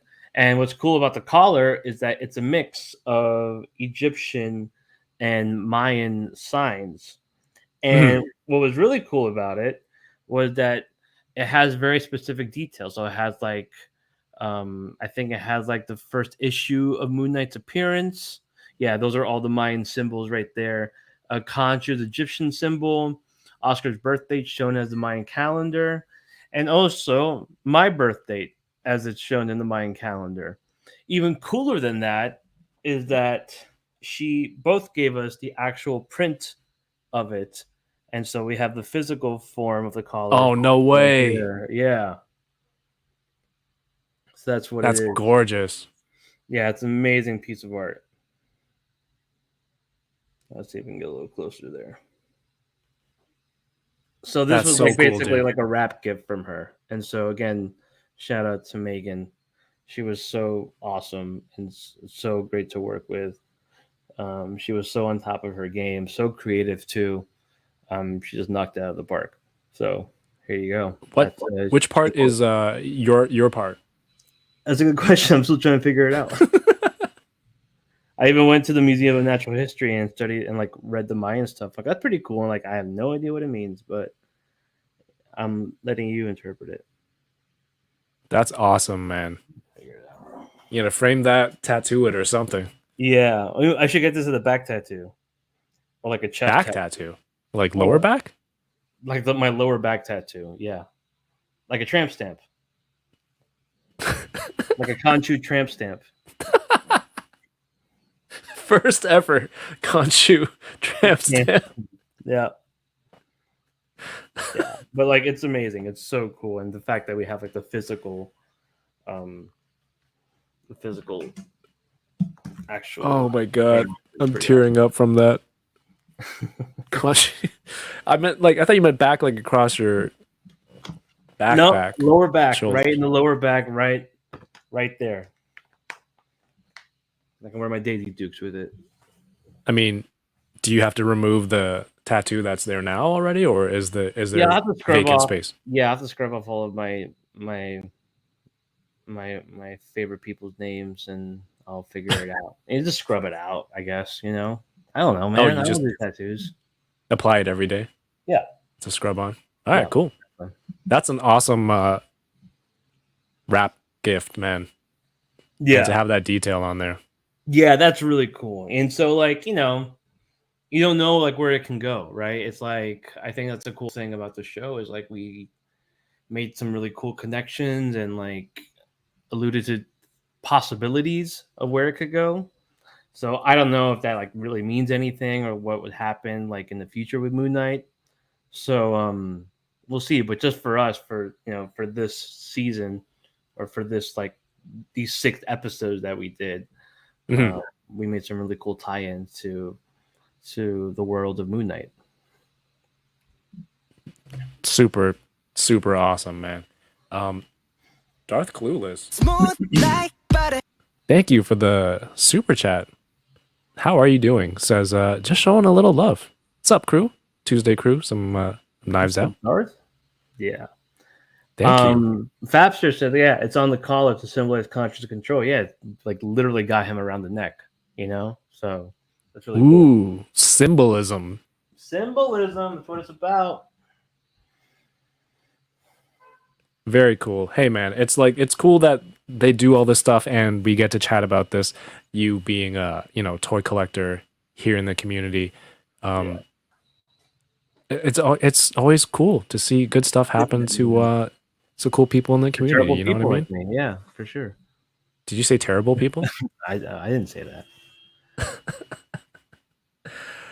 Oh my goodness! Oh, this is the wrong window. All right, I want to see what's going on with these. Yeah, I got some more stuff to show too. Yes, please do. What's next? So So this is like I'm working on 2 reviews. I'm working on the Fugitoid figure that came out from NECA, Nice. and then I'm gonna be doing this one too. Ooh. Who makes Yeah. that again? This is 1,000 toys, right? Yeah, It's your review, 1,000 dude. toys. I loved this game. This game was the most frustrating but satisfying game I played in ages. Yeah. You It played looked this very one? stressful Did you play this one? for a little bit, A little briefly. bit. Okay, and then you threw your controller and stopped. I think I broke my Xbox controller playing this game because I got so frustrated at one point. But I did beat the game. I was very happy about that, and so I had to own something to commemorate me beating that game, and so I decided to get Cuphead. Sweet. We're bringing it all Open back. that up. 2002 is back, baby. 2002 Back in Tramp this- Stamps making a comeback. Yep. Oh, there's a joke in there somewhere. There is Yeah. a joke. So I think this is pretty awesome. Yeah, I'm interested to see that articulation. I love that. Character design. Yeah, I think it's cool. I had like this retro animated style, you know, like the old Looney Tune stuff, you know. So even more classic than that. But it's really cool. Like I love the music of that game. I love the art style. Everything about it. I'm really excited for the DLC that's coming out later, and I'm excited to play around with this bad boy and show him on a video review for sure. So, like 2024, that's coming out, or Yeah, that's about right. At the earliest, 2024. you never know with You COVID. never know, man. I keep you on your toes, you know. I can't let you know. You just gotta wait and find out. And then I'm not gonna open Cuphead yet, but I am gonna open one of these. Pick a number, 1 through 3. Why is it taking me so long? 2.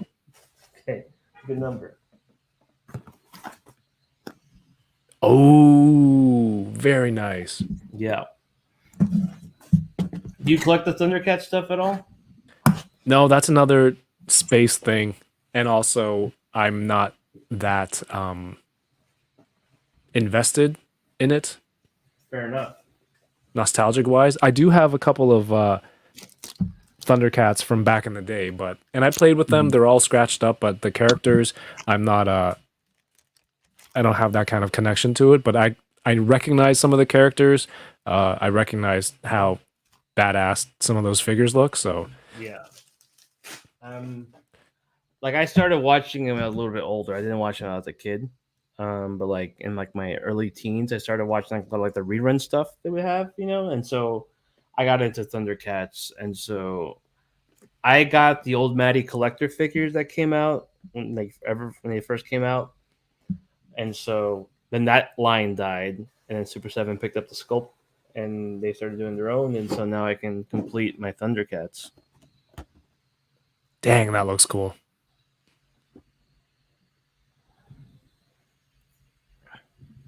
There was this line from Lupe Fiasco who says something lying like Mumra. And all the years, I'm like, was Mumra a big liar? I guess so. I mean, he's evil, so evil guys usually lie.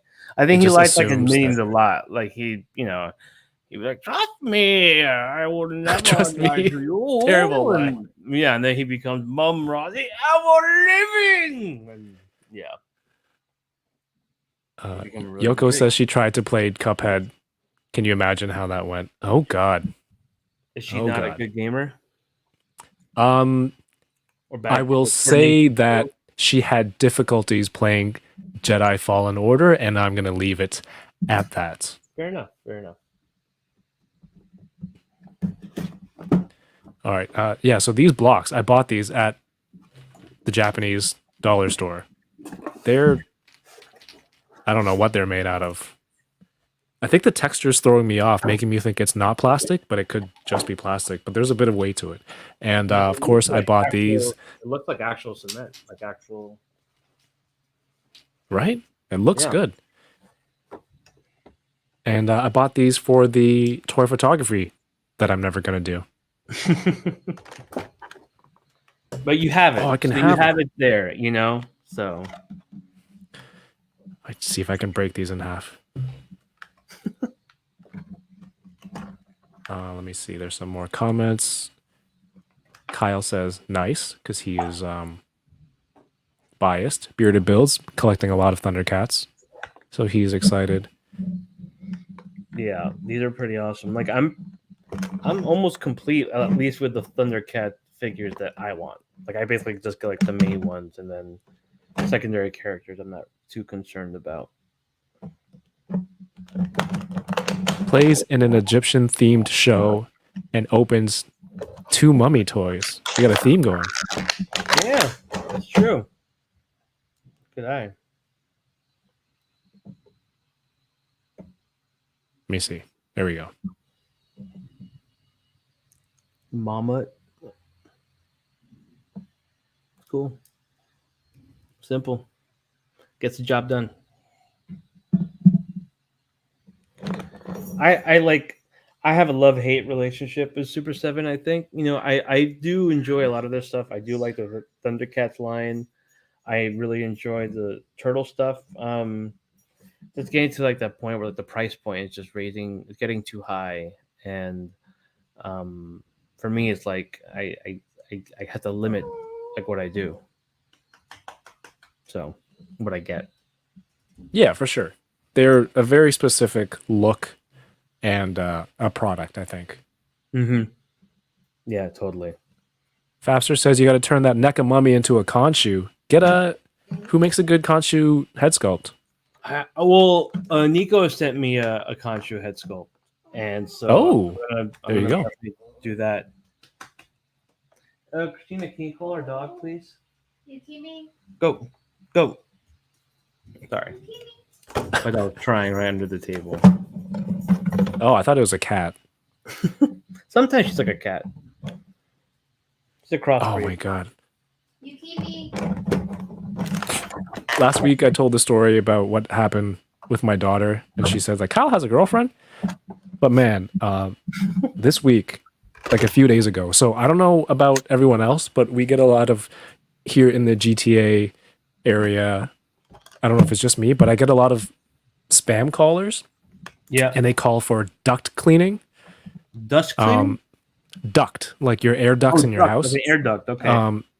For like the last 2 years, it's been like that, and I don't know why that's the scam. I don't know if they are actual duct cleaning or they just somehow circumvented all the auto dialer laws. Mm-hmm. But they keep calling, so I always pick up. I usually pick up with an accent, hopefully to deter these people. Pretend like I don't speak English. I'm like, why? And that's how Chinese people pick up the phone. I go, why? And then they're like, oh, hello, we're calling about duct cleaning. And I try to lead them on for a little bit. I'm like, oh, you clean the duct. And they're like, yeah, do you need your ducts cleaned? And I'm like, yes. They're like, well, how big is your home? Mm-hmm. I go, oh, I have a very big house. I have a barn. He goes, oh, that's perfect. Because then now they hear there's a big house. Oh. Right? So now they're on the hook. They're like, oh, yeah, I'm going to cash in. All right. So I lead them on for like 2-3 minutes. And then finally they're like, okay, so what's your address? We're going to get out there to you. And I'm like, oh, but do you clean duck? Do you also clean chicken? And they're like, sir, we're just cleaning the ducks in your house. I said, well, do you clean duck? I have chicken, I have goat, I have pig. Do you clean that too? And then it gets to a point where they get pissed off. Like the professionalism completely dissipates. I've been told to F off. And then at that point, my accent dissipates. I'm like, you know what?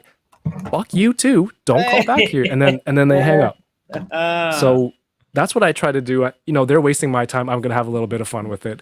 And man, that's amazing. That's an amazing story. But I got a call this week, and I'm like, why? Hello? There's no sound, so that hung up. And then I get a call again. I leave it. I get a third call from the same number. It goes to voicemail. I leave it. It comes a fourth time. And I'm like, what is going on? So I try it again. I go, why? And then there's a pause. And then I hear this little voice go, hello? Are you? And then I realized that my daughter was trying to set up a play date with her friend. and I had given her my phone number to give her friend. And she was supposed to bring back her daughter's phone number or her friend's phone number so I would know who's calling me. So I think I scared a 6-year-old for like a few times this week because I just kept yelling into the phone. And I felt so bad because the moment this little voice came on, I was like, oh shoot. Oh no. What happened? And I felt so bad. And then I was like, are you I'm like, oh yes, can you hold on 1 second please? And I did the whole like I have a secretary, and then when I came back, I'm like, hey, how are you doing? Yes. I don't So you know why. pretended like the version with the accent was your secretary, and then you came Yeah. on, oh, hey, Or sorry. like somebody else in the house. Why though? Like, why would I need to make such a elaborate story for a So 6-year-old? elaborate. When you get into the weeds of it all, it's like, oh, he's just doing an accent for some reason. Oh, Well, they ended up connecting and okay. they're still friends. It's Okay. all good. In despite of everything you might have done to sabotage that. The real friendships, they survive They these really kind of do. things. All these hardships and turmoils from their parents. True friendships. True friendships. I'm becoming Man, so friends with this guy. oh my gosh. I had to put a cape on him, but moving pretty good. That's cool, man. Yeah, like all like the straps they have on him. Big, beefy, bicep swivel, and moves around a lot. And he's really fluid. Dig it. It's cool. Clockwork Orgy says, awesome. You have a senior citizen secretary that barely speaks English. The thing is, it's like, I don't want the friend going around school like, Emma's dad, or like got this secretary or this grandfather picking up the phone all the time. He doesn't sound like that when he's here in person picking her up. Yeah, like who's a secretary? Like, do you have to like? Is a lie now like a truth? Like you have to like she believes. I have to keep it up. Yeah, so like, would you like come out like in like costume like as a secretary and like like a Mrs. Doubtfire kind of thing, I would love to do that. Yeah. But only if I could do the Mrs. Doubtfire accent. Everyone knows I love to do that. Okay, so then yeah, you have to do the whole character. It's the voice I use whenever I do the armorer from Mandalorian. What's up? Let me hear it. Well, it's just like, hey, have you ever removed your helmet, or has anyone ever removed it for you? That's all I got. That's great. That's great. You got to do some accents, man. I mean, I've done some accents before. What's not great about this figure, first off, you can see really quick, neck peg. It's just like a permanent plastic piece. So there's no actual like neck joint. There's no like the peg, like it goes like you can't actually move the neck peg. It's just static there. So you're not really gonna be able to like move the head forward or backward. That's kind What's of the range like when the head is on? So putting the head on, there's like no range forward or backward. It's just turning. Literally just turning left and right. All right. That's kind of dumb. That feels half-assed. Sorry, that's just the truth. You're the reviewer. Or yeah, I mean, it's your figure, the absolutely. official arbiter of this figure. I only speak truth. Jurassic Jesse likes my Mrs. Doubtfire. It's really Awesome. good. They have a It's- Mrs. Doubtfire musical in New York on Broadway? They do? Yeah, they do. I don't know what the songs are, but you could probably find it on Spotify if you were that inclined. Anonymous dude says, get touring around as an extra on Moon Knight. I wouldn't be an extra if I had to use my Mrs. Doubtfire voice. Like I'd be No, you would be the star of the Moon Knight for sure. Armorer new season. I'll be the Armorer's dad.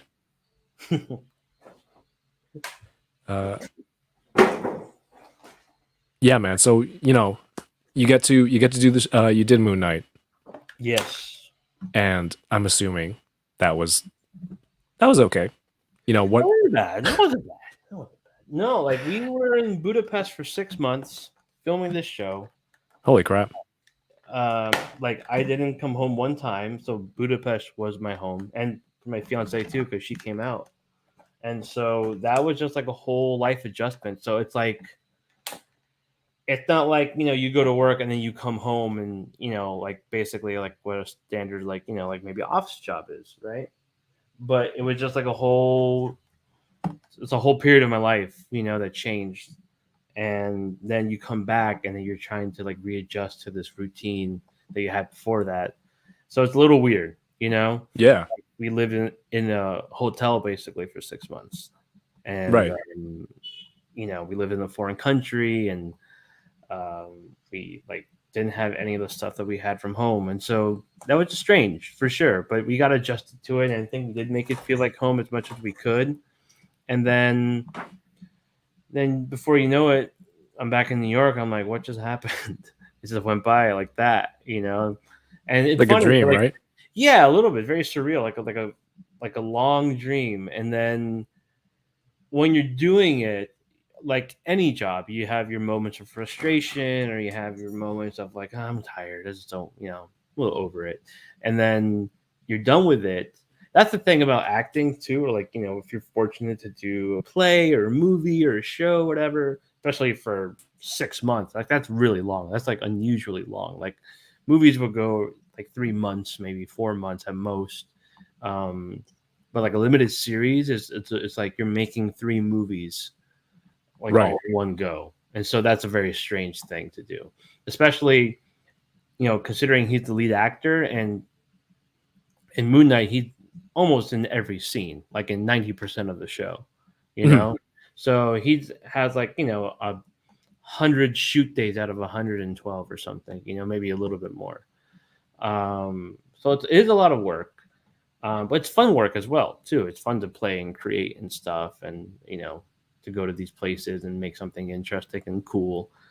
But yeah, and then you come back and that's like your regular life, that lifestyle, and then you come back and you're like, oh, like now that's not my lifestyle. Now I have to do something different. So so like right now, like I'm still auditioning, I'm still trying out for stuff. Like there's a moment we were going to do a play called Three Sisters. It's an Anton Chekhov play, and we were going to do it in 2020, but then the pandemic shut everything down, and so we delayed this play for 2021, then to 2022, and now it delayed again. So Damn. we don't know if that play is going to happen or not. Hopefully it does next year. We'll see. But then that would be a thing too, because plays are like, if you do like a long run of a play, like if you do like a Broadway run, it's like 3 months or so, and you work every night. So Yeah, you got shows. Yeah, all the shows. time. Yeah, shows every day basically, and then like on weekends you have a matinee show, and then you have the night show. So, yeah. Bless you. Gracias. So yeah. So, but there's also something very thrilling about that, where it's like every night not going to be the same as the other night. Like you'll never get the same performance, which is kind of fun too. Yeah. Well, yeah, that's what I was gonna say. Now that you've got to be in in the Marvel universe, is Mhm. there something that you're chasing? Something else that you're like, oh, I want to be a part of this fan base now. Something that you're interested in. I mean, it could be like Teletubby fan base. Just give me a role, just have a gig. Like, honestly, like, yeah, it's like, it's so cool to be part of the Marvel world. And like, if there is a season 2 or a movie or something, like I would definitely fight to be like, like I want something else, but Yeah. I'm not in charge of any of those decisions. So, but we'll see. I don't know where this road will take me. Right now, I'm working as a video editor for a Bleacher Report. Bleacher Report? Yeah, of course. Yeah, so I work with that company now. So I've been doing it just for like a month now. So like my background before acting was actually video editing. So Nice.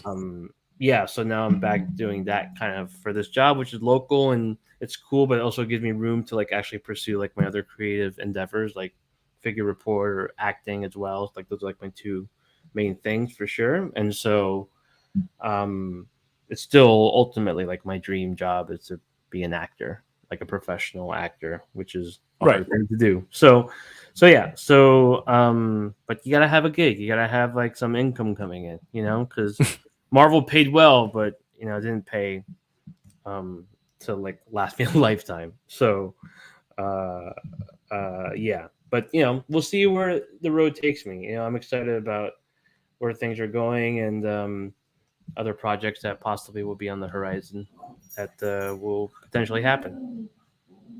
That's very cool, man. Hey, on the topic of video editing, Yes. I wanted to show some stuff to some people, while people are still here. Man, we're I did like an killing the segues, dude. I try to, and then I like to point it out that, I just did a great job of doing a subway. No, on the May 4th stream with Toys R Us unboxing the Star Wars stuff, I mentioned that I'm doing a new show here on the channel. So I don't know if you've been following along, but it's called Hunting Around. I get to go hunt at Toys R Us with a friend. We go look for toys, and I got a crew. We set up some cameras in the store and filmed the first episode. And I mentioned it to some people on the live stream on IG. I'm like, the goal was 12 to 15 minutes, but now that I have the footage, it seems very little for 12 to 15 because I have like a 50-minute episode that I've just been editing. Not trying to hit that goal, but then I'm at the point where like, are people going to watch a whole 40 something minute, 50 minute, or just keep it 12 to 15, which was the original goal. Right. But then a lot of people were giving me feedback like, no, I would want to watch that. Like the content is there. Mm-hmm. And then I'm like, that makes sense because why waste it? Right. Yeah. Just show. I mean, you're not limited by YouTube, so you can post as much as you want in terms of like if you want 15 or 50. It's whatever really what your vision is for it, right? So the only limit is me. I mean, it's your mind. Exactly. Yeah, I mean, I put it together. I don't know why I made it seem like this limit is out of my control. But yeah, I spent a lot of time editing this week, putting music together. It's like 90% ready to show. So I want to put the video out next week. I just want to show people like a little bit, just a little bit. I really enjoyed the shot. Let's go check out the collectors. Let's do that. The R zone. Is it laggy? It's picking up now. Maybe if you play it now. All right. Let me go like this. All right, Jason, let's go check out the collectors. Let's do that. The R zone. Oops. It is not smooth on my side. Is it smooth on your side?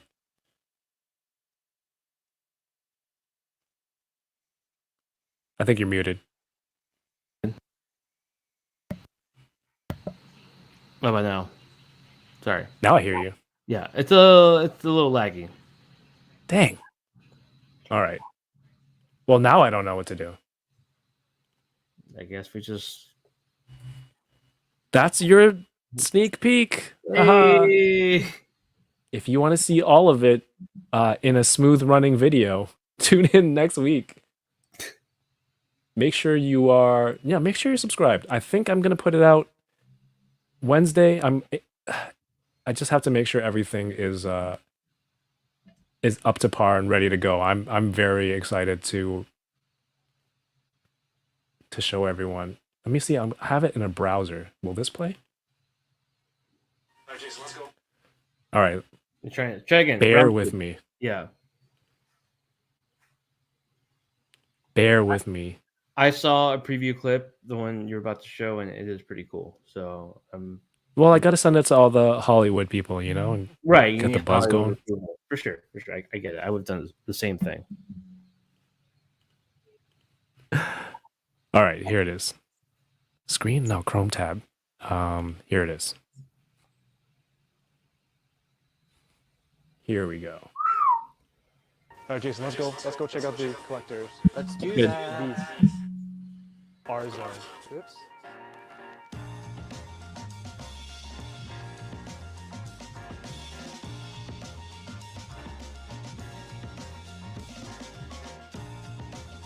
Here, right here.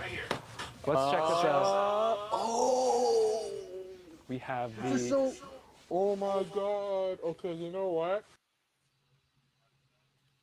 That's it. That's the clip. There he is. That's the clip. Quick clip. Thank you, Fabster. He caught the bread 11s that I was wearing. I'm like, episode 1, I got to do it up nice and get some decent shoes on. The my friend on Instagram, Kirby, said the Banh Mi 11s. Bread, BREAD, Banh Mi 11s. Okay, so that's it. Yeah, Kirby Kaiser StreamYard doesn't the options to optimize for video playback like in Zoom. I wish I had known that, but yeah. So subscribe to the channel. You know, turn on notifications when the video comes out. I hope you can watch it because I'm very excited for it. Yeah, So, I'm excited for it too. I want to watch that. This one next week. yeah, next week the goal is to do one episode every month. I mean, there's a decent amount of editing and work to do. It's a 2-camera setup, and I'm just trying to get things back and forth, getting the right shots, and you know, not on the level that you are accustomed to, obviously. Amateur hour. I mean, not amateur hour, man. What are you talking about? That looked good to me. That looks like some high quality content, if you ask me. It was my favorite shot because I'm like, hey, I told my friend, just track us walking down this side and you go on the other side. But then with the music together, like, Yeah. it was taking you to the next area. How long have you been developing this? You mean like from conception to now? Yeah, from the conception, from the miraculous conception. Within a year. Within a year. In a year. In the video is my friend Jason Lowe, who is also a channel member here. And then I tell the story in the video, but I met up with him like a year ago at a Toys R Us to trade some toys. And that was basically it. We were walking up and down and talking. Mhm. Talking about the hobby, talking about toys, everything. And I'm like, this is cool, Yeah, right? for sure. And then luckily for me, I've done some stuff where I made some contacts and I'm like, you know what? I'm just gonna shoot my shot. I'm like, this is an idea. I made a PowerPoint with all this stuff, and I'm like, here it is. You know, and thankfully it's working out. You know, we're here. We're filming. Awesome, man. Almost That's done. awesome. That's super exciting to hear. That's cool. Yeah, like I think that from that quick clip, it's like it looks like it's like a really fun thing. It's like I like the stuff that feels more like conversational and just like in the moment. That's more like very very like really like planned out from like A B C D E F G. Like it feels like, you know, it's just kind of like naturally flowing. That's very fun to watch. So I'm stoked to see that. Thanks, man. Yeah, it's just we're just chatting about all the toys. The camera guys are just handheld, Yeah. kind of very realistic, kind of. I don't know if it's a documentary style, but you know, it's just Right. almost like a vlog, but it's like a 2-camera vlog. You know, got some mics, got a new camera. This camera right here, Hey, focus, it's cool, and man. that's it. I'm stoked for that. Me too. Tune in. I mean, yeah. I mean, the comments right here. Aiden Skate says, "Seeing that Toys R Us brings back awesome memories of the ones we used to have." Right. And Yeah, I kind of want to bring that to people who don't have that. That was my favorite part of Toronto. I was there in 2019. It was 2019, right? Toronto? Cool. Toronto? Yeah. Yeah. 2019. Yeah. And Toronto was awesome, but the awesome part was that I went to like every Toys R Us that I could. Oh, nice. Yeah. So I was shooting a movie there.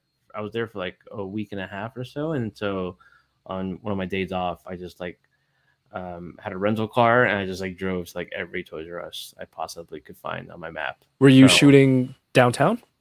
Yeah, downtown. Yeah. Yeah, man. There's from downtown you can hit. I mean, if you had time, they're spread out, but in Toronto, the Greater Toronto area, there's 5 or 6 at Yeah, least. I think I went. Foster's got it right. I think I Tirana. went- yeah, in Tirana. I think I went to like 4, I believe. Yeah, and it was Nice. just like I didn't get anything ultimately, but it was just like the feeling of walking into a Toys R Us again and like exploring a toy store and seeing like a stock shelf of like stuff that I really enjoy, which is like such a nice feeling. And I definitely missed that. So to kind of experience that in some way, I think we all try to live like vicariously, which is like I think a big reason why people love these reviews and like these live streams and stuff is like you're kind of enjoying the moment with the person that you're watching on camera as well. And so I think like being able to share that stuff is really cool. And so yeah, like I know there's a Toys R Us in New Jersey, but like I don't think it's like really worth it. You know, like they're not gonna have the stuff that your Toys R Us has. So the closest I have is like Midtown Comics or maybe other little comic book shops and stuff like that. Like literally the best toy store in New York City is a pharmacy. I kid you not. It's like if you ask Bat Force Grumps, who also lives in New York. You don't mean Walgreens, right? I don't mean Walgreens or Dwayne Reed or CVS. It's a shout out actual, CVS. yes, shout out CVS. You guys have great receipts. Rite Aid?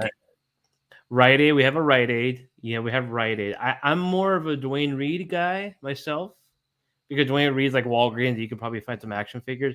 Rite Aid doesn't have any action figures. CVS doesn't have any action figures. No, I'm no, they surprised CVS hasn't like closed a deal with like a toy company to like actually Marvel Legends CVS exclusive. Yeah, right. Or like a Toddy Mac CVS exclusive. You know. Toddy Mac is the, would you say CVS. Toddy Mac is the CVS of action I feel figures? like, yeah, Toddy Mac is the CVS of action figures for sure. Like I equate those two. Like they're right there, you know?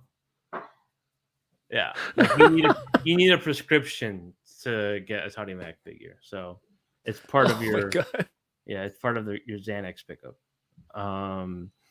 So yeah, so that would be cool. But yeah, a pharmacy in New York and like I'm not even like joking, like it's like I'm being literal, I'm not being facetious. It's like an actual like toy store inside the pharmacy. So you go up to the second floor, I think it's called Near Guard, and they have like an incredible selection of action figures. They have Mezco, they have Figuarts, they have What? Yeah, they have like a whole section of Mezcos and Storm collectibles and like a ton of Marvel Legends, and they even have some like DC icons. They have a bunch of wrestling figures. They have all like the retro Spider-Man figures. I posted it a few times. I like go there whenever I get a chance to check it out. They have like an amazing window display as well. It's legit. It's a legit toy store for sure. And Sorry, is it part of the drugstore or just the upstairs? It's like there's a drugstore below, and then you take the stairs on the left of the store, and then it goes up to the toy store. It's not like you pass by and you pick up your prescription, and then next to that there's like a toy aisle or something. Yeah, you cash out at the same register. Exactly. Yeah, it's not like that. The guy went to pharmacy school, and then he's Yeah, like, and he I also have a is like- passion About for action passion figures. for action, exactly. So yeah, that would be kind of cool too, but it's not like that. It would. It would be cool. So yeah, If so, you own the building and you have the space, it's like, yeah, I'm gonna put my Might own as well. display up here. I mean, I feel like that'd be like the ultimate dream is to like own like a comic book shop, like a toy store, and live like on the second floor, right above it. Like I think that'd be pretty badass. Yeah, I want to open a comic shop / coffee shop that just plays hip hop all day and sells toys, and you can just live there, you know, coffee. I was watching or boba. I was watching a lot of Nardwar videos today. You ever Oh, watch nice. Yeah, do you watch Nardwar at all? I don't. I know he's been around a long time. Yeah. And I don't know. It's just not my thing. Right. Well, he like interviews a lot of like hip hop artists, and so like he has like this like amazing encyclopedic knowledge on rap and hip hop, and so like he has like these deep dives and stuff. So it just kind of made me think of that. Like I just like fell into like a YouTube hole where I was watching all these Nardwuar interviews with like all these different hip hop artists. It was like really cool. So it just made me I think. saw the Tyler the Creator one from recent times, I believe. Yeah, did. yeah, he's interviewed him quite a few times. So Anonymous Dude 123 says Figure Report should make an action figure centric movie about his life, a la Nicolas Cage, like that new movie. I want to watch that. yeah, That'd be fire yeah, that one looks really cool. I want to see that one too. with Pedro Pascal, Pascal. Mandalorian Is it? himself. All right, this is back on Star Wars. This is Yes. Tick. And this camera isn't focusing because it is not the Sony ZV-1. This camera, there you go. It wants to. It's getting there. Nice. I didn't know he had these little tools here. It looks like they come out. That's really cool. Are you collecting all those troopers from Black Series? This one for Bad Batch. I'm very selective with Black Series now, but there's a lot of characters that I do want. How about you? I remember getting them when they first came out, and I was really stoked about them. And I got a few others. Like I went for the OG trilogy, and then I kind of just trailed off. Like it didn't keep my interest as much, and I haven't really gotten any since. Last one I got was like the deluxe Mandalorian figure, which came out. Nice. I don't know when, however long ago. Like almost a year ago, right? The deluxe, not the Man. muddy one, the regular one. Not the muddy one, the regular one. Probably Or not a year. even the deluxe, the standard release. Yeah. Oh, that's more than a year. No, I'm sorry. No, it's the one you can take his helmet off. I'm sorry, I got confused. There's so many different Mandalorian. It's like choose one. That's the Target exclusive, I believe. I for got you the guys. Target. Yes, the Target exclusive one. Yeah. So that was I think the last Black Series figures I got. Like I have a few from the Force Awakens. I have a few from the OG, some prequel ones, but then like I think most of them I either got rid of or like I'm trying to get rid of. Like I just don't like. I'll keep a Luke, I'll keep a Vader, and obviously a Poe, even though he looks incredibly mutated. But outside of that, I like Star Wars. I enjoy it, and it's one of like I've had such love for Star Wars, but I just. Again, it's about narrowing my focus for my collection, and I just can't do a bunch of Star Wars stuff. That's true. Aiden's Gate brings up a good point. They did that Poe Dameron head sculpt real dirty. They need to make a new one. He looks My awful. goodness. It's like Sloth, played by Oscar Isaac or something. It's like just this weird. I did a really funny interview with Oscar when Force Awakens came out, and we like looked at all his figures, and we just made fun of them the whole time, and it was just it's just so bad. Sorry, like I'm sure they'll make a better one now because before, they didn't have the 3D printed scanning tech that they have now, and before they were just like I don't know what they did before, but it wasn't working back then. No, it just looks terrible. But they're all due. That whole cast is due for some updated figures. Yeah, Yoko was at Walgreens 2 days ago, and there was still a Poe Dameron at her drugstore. But man, it's very sad. That's one of the reasons I wanted the one from Nico, because I'm like, yeah, man, they're great. Justice for Poe Dameron. Justice for Poe Dameron. Yeah, exactly. So I hope, and just like I feel like Black Series is like distancing themselves from the new trilogy. Yeah, we haven't seen any new stuff. Yeah, and like I get it. Like I guess Rise of Skywalker left a really sour taste in people's mouths, and so they're focused on like the new like Mandalorian stuff and everything coming out on Disney Plus and the OG stuff. And there's so much they can go with, but like I think like once Rise of Skywalker came out, they were like, we're not gonna touch that. And so it would be nice to get an updated Poe, and like Rey would be cool, and like maybe another Kylo, but it doesn't seem like they're really aiming to do that right now. I mean, there's like 7 Rays, I'm sure. Yeah. A whole bunch of Kylo Ren. I think there's 2 or maybe 3 Poe Damerons, but you can redo it. I think there's 2. I think there's the first no, there is 3. You're right. There's a 2-pack. There's a 2-pack. Yeah. Yeah. But that was those 2, the pilot and the 2-pack were Force Awakens, and then they did The Last Jedi, and then that was it. And The Last Jedi one isn't the worst one. It's still not good, but they did a little bit better with The Last Jedi. Man, hopefully, I don't know if you'd be into it, but it'd be cool if you got into a Star Wars somehow too. I just want everyone to get into shows. Star Wars, actually, I was a background extra in one of the Star Wars. Oh, nice. Yeah, in Rise of Skywalker, actually. Yeah, I was. How should I look for it? Which scene was it? Oh man, you just like see my back. I'm wearing like a big jacket. It's when they go to like a snow planet, a cold planet, and there's like people running around back and forth. It's like I think in the middle of the movie, and you will not notice me. I barely noticed me.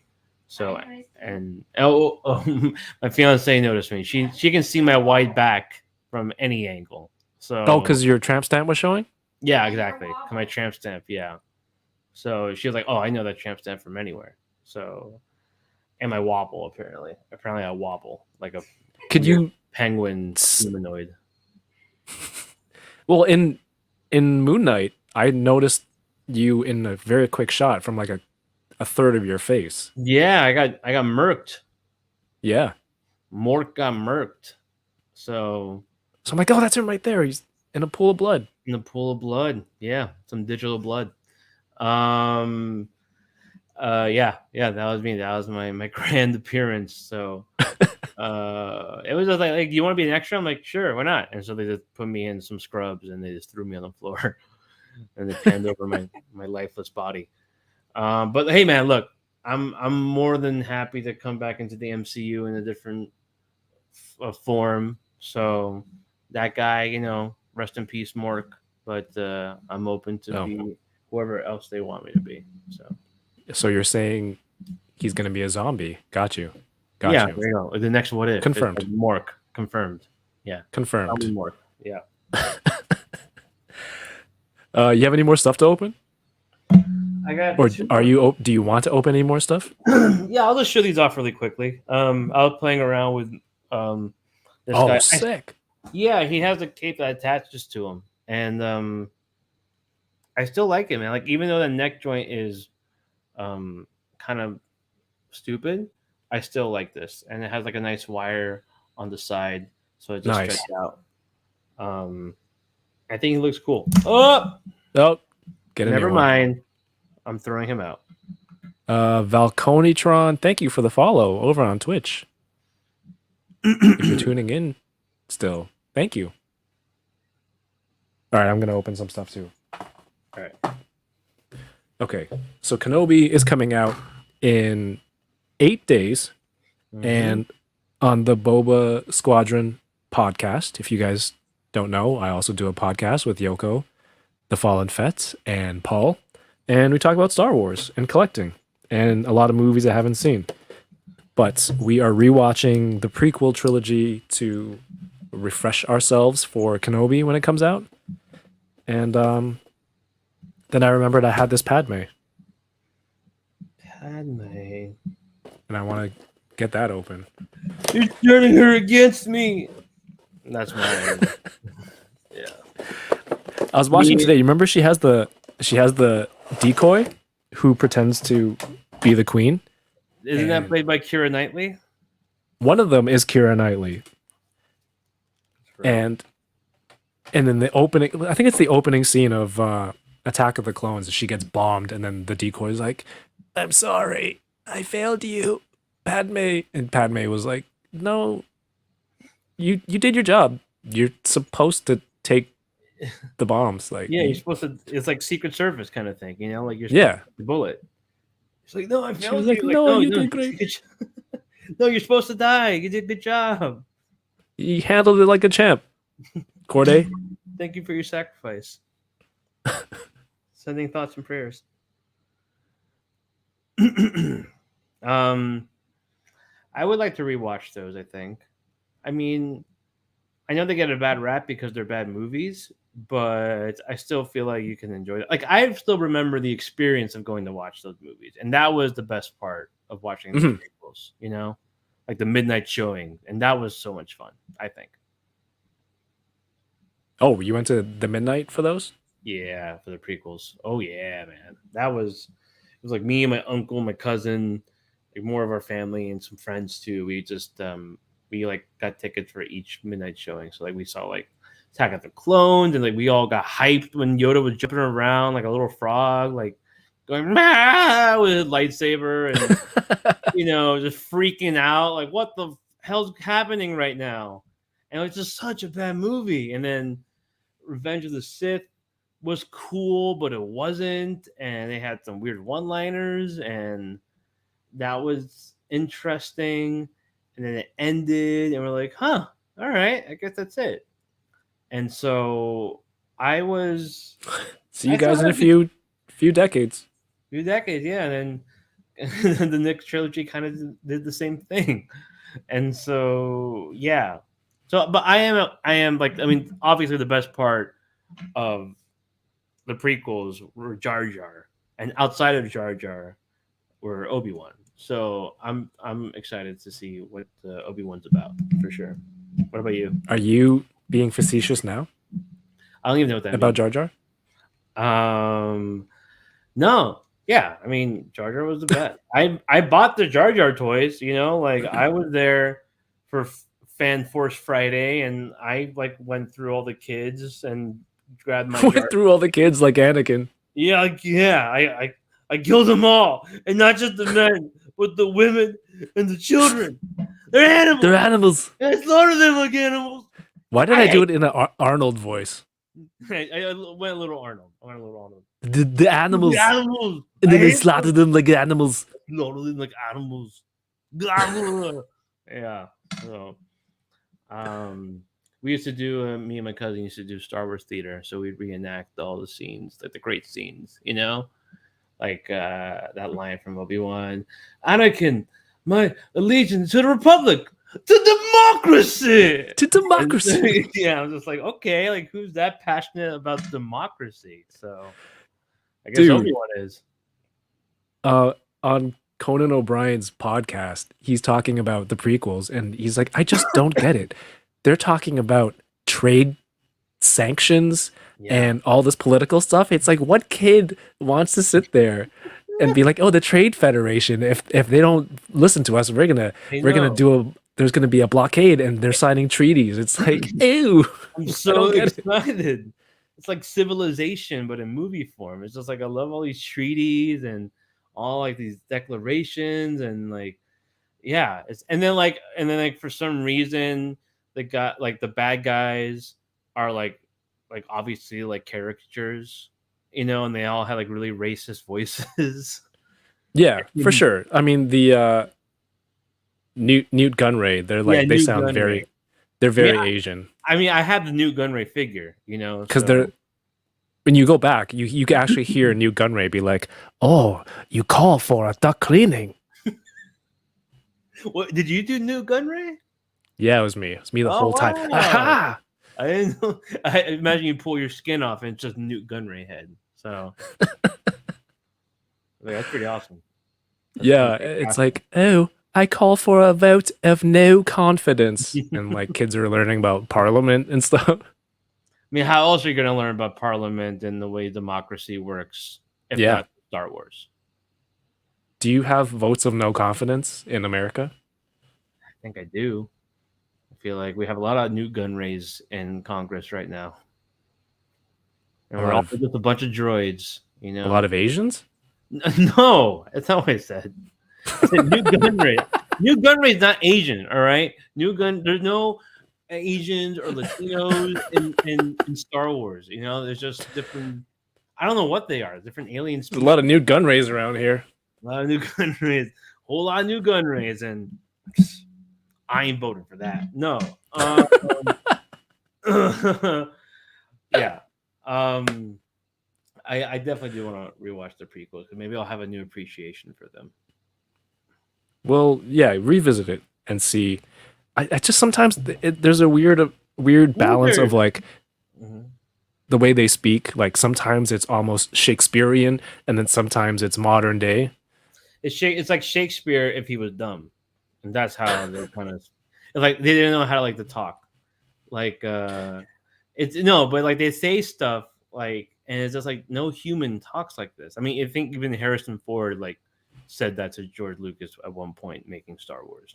Like not even like talking about like the specifics of a Millennium Falcon, which is all just a bunch of gobbledygook anyway, but like the way humans interact with one another. And I don't know if it's different in George Lucas's space world where they just like their English is weird or something, but it feels pretty feels like we're on the same wavelength. But Yeah, his just dialogue just isn't really good, and so but then it's like poetry. It's like it rhymes. it's a little bit. I don't know. 1 minute, Padme will be like, "Oh, I shall retire to my quarters," and then you turn around and the captain's like, "Hey, I'm really glad you're here." And it's just like, did I just change the channel? Where are we right now? What's like? There's no like. That's the thing, though. It's like it like when you get bogged down with that kind of storytelling, it all has to make sense. And then once it derails, you're just like, "What's happening?" You're lost. You're like confused and. It's just like you're trying to go along for the ride, but it doesn't really follow. It doesn't track very well. And again, all these actors are also like acting in front of green screens. I imagine a lot of scenes get cut up and positioned in different ways and how they filmed it and before. So yeah, that's tough to put it all together. And I still want to watch it. I still think still watch it. I mean, it's a little bit jarring, but overall, and someone mentioned it earlier, George Lucas is Bad Wolf says George Lucas is one hail that was weird of a world builder. Absolutely. Right? You had a little like Natalie Portman moment right there where your accent went back and forth. Is that what she does? Yeah. Like, this is Star Wars, like it goes like, but she does the same thing, ironically, that Carrie Fisher does, where like she starts with like a British affectation. They won't go words and all this stuff, and then like it just like goes out the window. The Senate will not stand when they hear for this. Yeah. My father hears I'm on board, and like Carrie Fisher doing that, and then she throws out the next movie, and Natalie Portman does this thing in the first movie, and then that's done, and then you get your Annie, you're breaking my heart. They're mother daughter, so they wanted to keep it. They wanted to keep, I mean, that's the only consistent thread is how in and out their accents are. She didn't even teach her how to speak like that. It was just hereditary. It was just hereditary. It's just like at this age you will speak with a British affectation, and then at this age you won't. So yeah, Trevor says Leia went from British to Brooklyn in 2 scenes, real quick. Like, oh, help me! And they're like, how you doing? It's just like it just didn't really work. But fun. It's still fun to watch.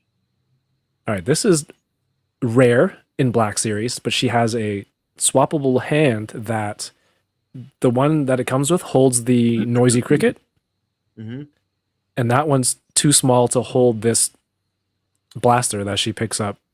So they actually give you a second hand. Ah, that's clever. That's more C grip.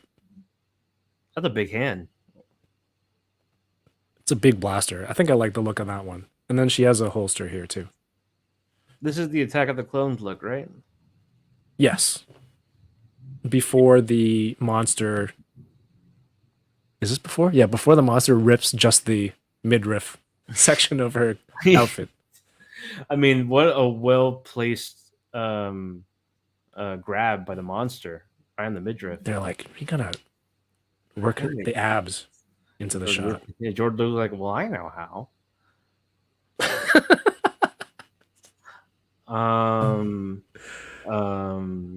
Yeah, I remember liking those figures a lot though, like the old Hasbro figure, like the 3 3/4 inch Attack of the Clone figures. Like I had those are pretty awesome figures. Man, I'm getting into 3 3/4. Well, I'm into it. I've been saying I'm getting into. I'm into it. Do you have those Star Wars ones? Like, you have like the Black Series 3 3/4 ones? No, I'm just doing vintage collection now. Mandoverse exclusively. Okay, Mandoverse, got it. They're cool, then, man. I mean, like, I did. Did you get the Razor Crest? No, did you? No. Hesitated. My uncle did, though. My cousin did, and they liked it a lot. And it's just like, again, like a thing that's way too big to put in my tiny Space. apartment in New York. Yeah. It's a coffee table piece, that goes underneath. It would be the size of my coffee table. Like, There you go. Like, I would have nothing else. Yoko says, "Isn't it when she's speaking as Amidala versus Padme?" That's fair. Okay.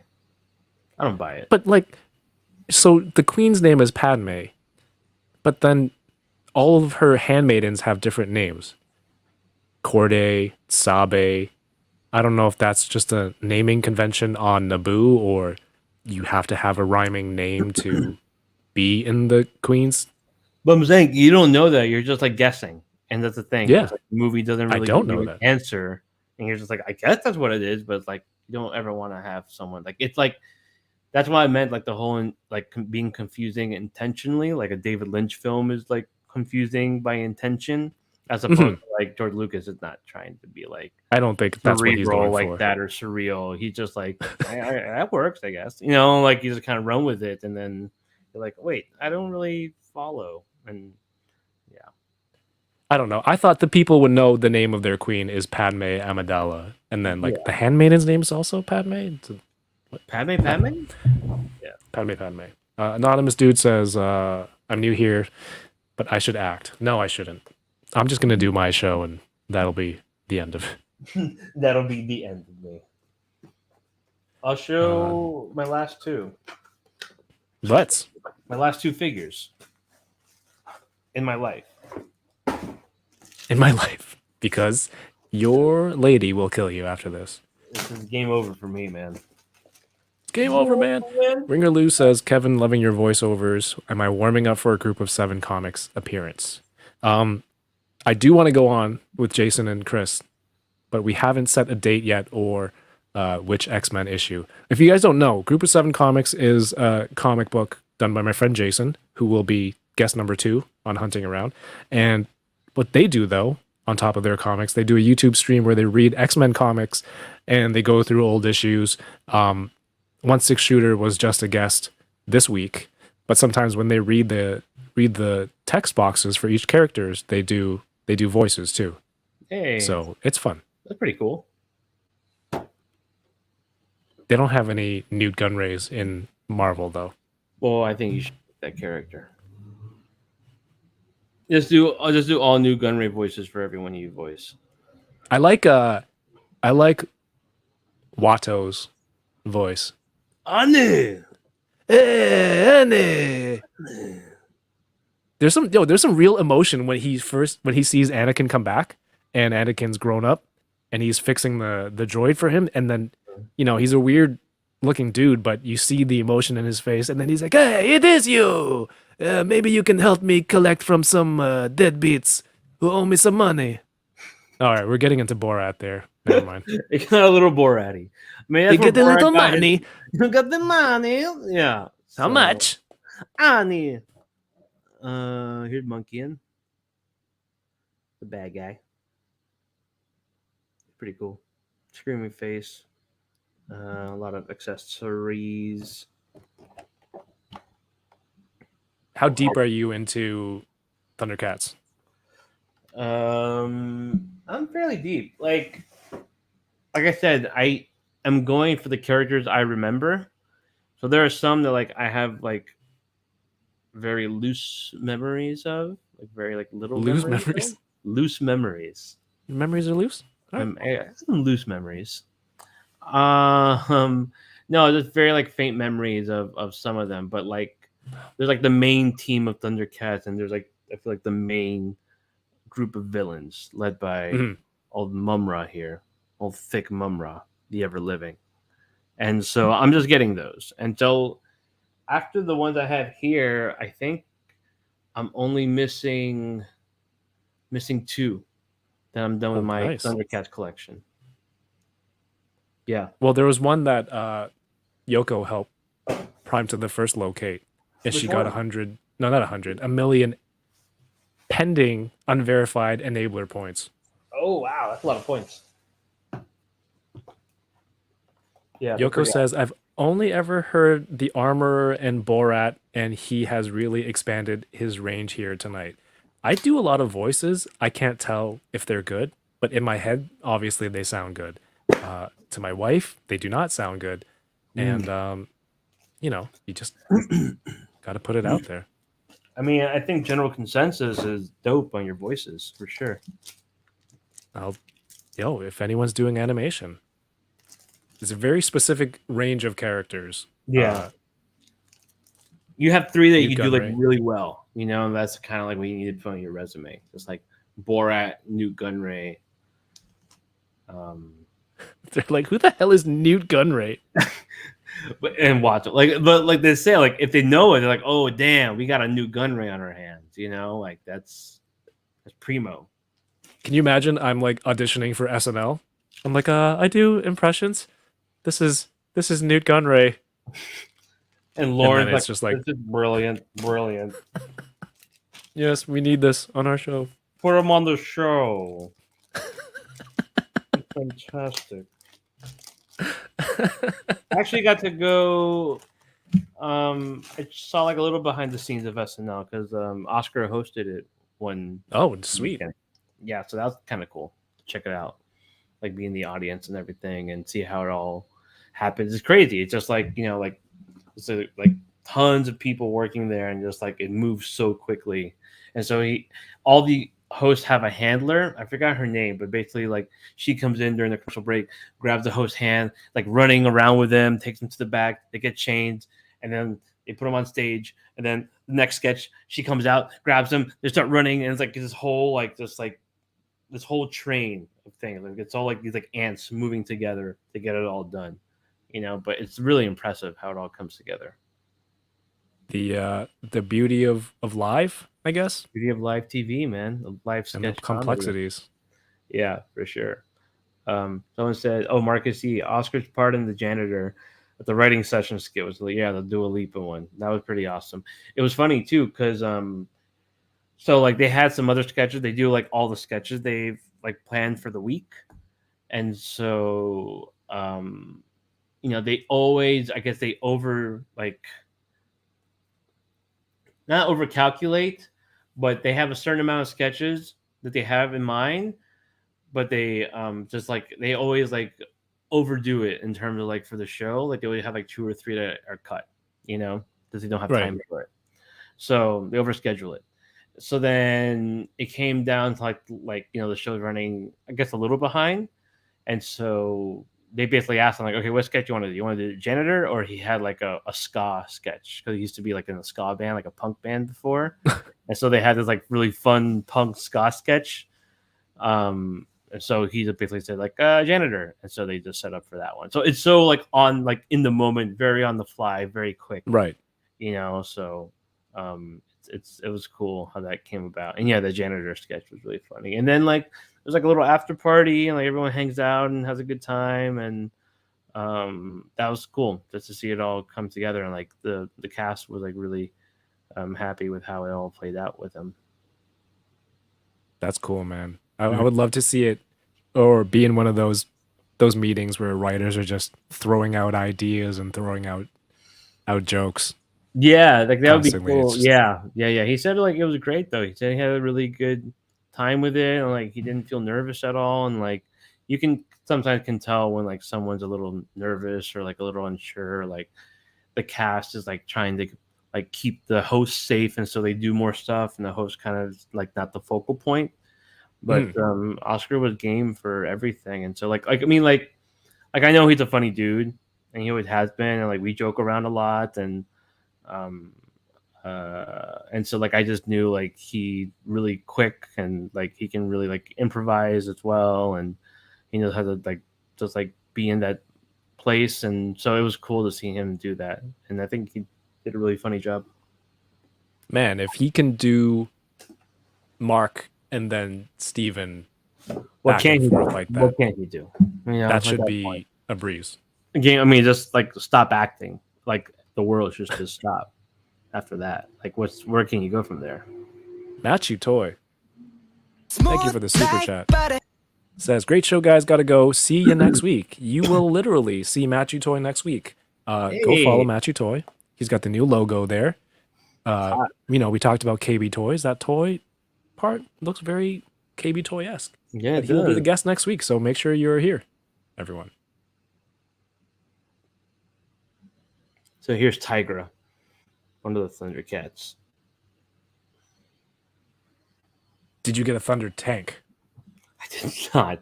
I think it's just way too massive and way too expensive. Again, Super 7 stuff makes some cool items, but that Thunder Tank is like $2,000 or like was it $450 or something? Like it feels like $2,000.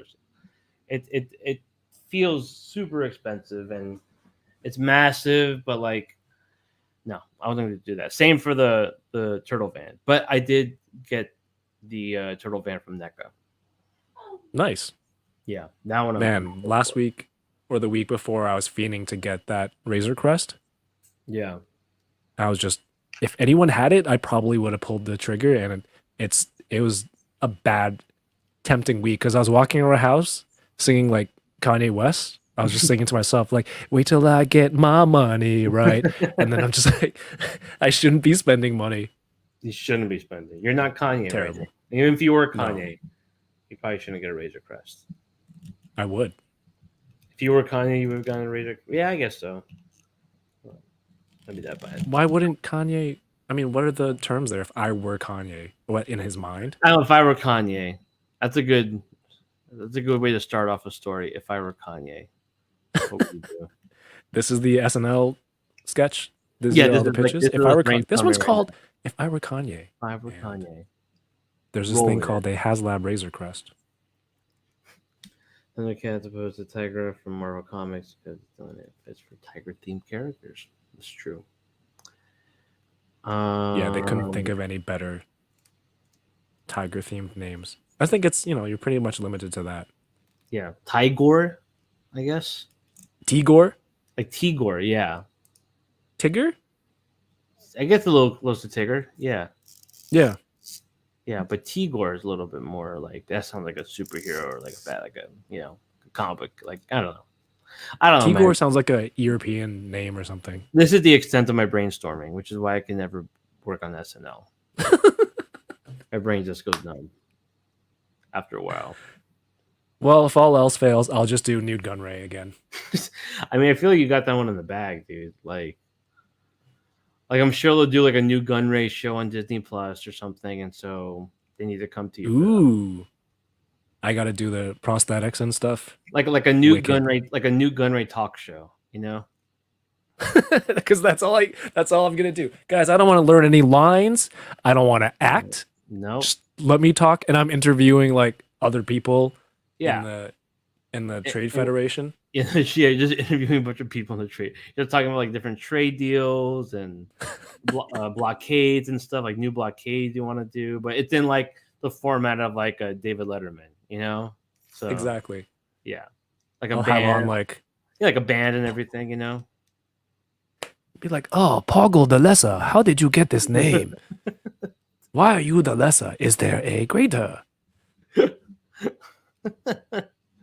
I mean, I'd sign it right now if I could. So Damn it! Nobody steal this idea. I would put that contract into fine print right now, but sorry. Yo, shout outs to the Geek Effect Hello there. becoming a channel member. Yay, Geek Effect is dope. I like his stuff, man. His stuff is clean. It looks really good too. That's the exact word I was gonna use. Clean. All his reels and videos.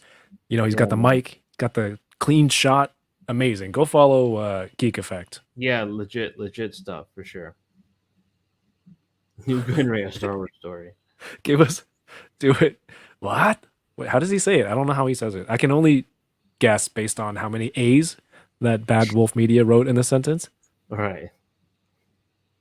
I don't know the scene. The more I don't know A's how you to- have to, you stretch that out, so that feels What? What did you say? I feel inappropriate laughing, but you're really killing it right now. Well, that's all George Lucas's fault for making. What are those? What's that race called? You feel like if you read the script and you feel like he added all those A's, or like in parentheses, like an Asian accent or something, you know? Oh my god! Like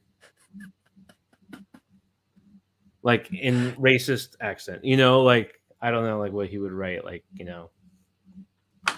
Brutal. Now there's going to be this rumor circulating that George Lucas is like this old racist dude. Don't do that. Don't do that. Not I confirmed. know. I don't think that Not at all. confirmed. I just yeah, I just don't know how that happened. You know, The Nemoidians. like how that. No, but certainly there are different races that have distinct accents. You know, right. I mean, I think that was the idea. Like the concept was like they all sound different. You know, like not everyone sounds the same. They all sound like maybe they are from this culture, or like you know, like in that version's culture, in that space culture, or whatever. Right. So I get the concept, but just sometimes the execution doesn't really come out like how you planned it. Yeah, I think like the the Twi'leks kind of have the like a French accent. Yeah. What was I gonna get say? it. I get it. I get it. I get it, Lucas. I get what you're trying to do. It just it Yeah. just didn't work. It just didn't work. Sorry. This is all done in fun. You know, let's mention now it's Asian Heritage Month. You're doing a Hey. great job, Kevin. Really representing. Yeah. But the Arnold accent. Speaking of Asian heritage, I just saw Everything Everywhere All at Once, which was an amazing. Oh, film. dude. I want to watch that so badly. Everyone Yeah. says it's awesome. Yeah, How was that's just an incredible film. You know, like I Yeah. mean, I can't speak on Asian culture, obviously, but like it felt like a very authentic way of telling the story, but in a really creative way, too. You know, and so I just thought, like Michelle Yeoh is just like amazing to watch. She's incredible. Yeah. Like awesome for her. Like in her, like you know, like usually like an older woman doesn't get cast in a lead role like that, you Right. know? And so that's Older Asian female. Asian, yeah, exactly. Like all those things go against like the type of like you know leading actress you want or like lead actor, and so it was like she just like nailed it. Like she killed it. Like you can't imagine anyone else doing that role. So she was so good. Yeah, and the fact that it's just killing it out there, that's beautiful to see. I haven't even had time to go watch Doctor Strange. So no spoilers, No please, spoilers. people. Okay. I still have to find time to do that. You've I'm still avo- finding you've- time to you've- cash in my. You've avoided all the spoilers for Doctor Strange. No, I haven't. Oh. Like the really egregious stuff, I think I have. But there's a thing that I've seen here and there on Facebook, and I'm like, I'm sure that doesn't ruin the plot, but I would have liked to have been surprised to know that this person is in it. Right. But you know, Talking about New I'm Gunn usually Ray on it. being in Doctor Strange. What? New. Oh, my bad. What did you say? No, man, I want to see Everything Everywhere All at Once. I want to see Doctor Strange. I'm still trying to find time to cash in on my birthday dinners because I had COVID. And man. we haven't even, I couldn't taste anything. So it would have been a waste. So my wife's like, let's go get you that steak dinner that You deserve I it, owe man. you. I'm like, yes. Just taking a movie, you know. Yeah, I got to get my parents to babysit. Yeah, but that's for another day. I would love to see both of those movies and be able to talk about it with everybody and enjoy and be part of the conversation. Please Yeah. accept me. You should. Yeah, those are all the toys I got for today, man. That was fun. Like I had been waiting to ship that thing out too. You know, like I was just waiting for Cuphead. He came and Yes. his box arrived today. So it just was all meant to be, you know. The It universe was. willed it. I mean, it's awesome that you saved the box and timed it for today. I really appreciate that. It worked out perfectly. It arrived today. It was actually scheduled to arrive tomorrow, but then it arrived today. Yeah. So thank you, and thank you for being here and spending wasting your time. I mean, I we've would kind of not messed say around. wait. No, this was a lot of fun. I say that we got to learn a lot about each other and ourselves as well.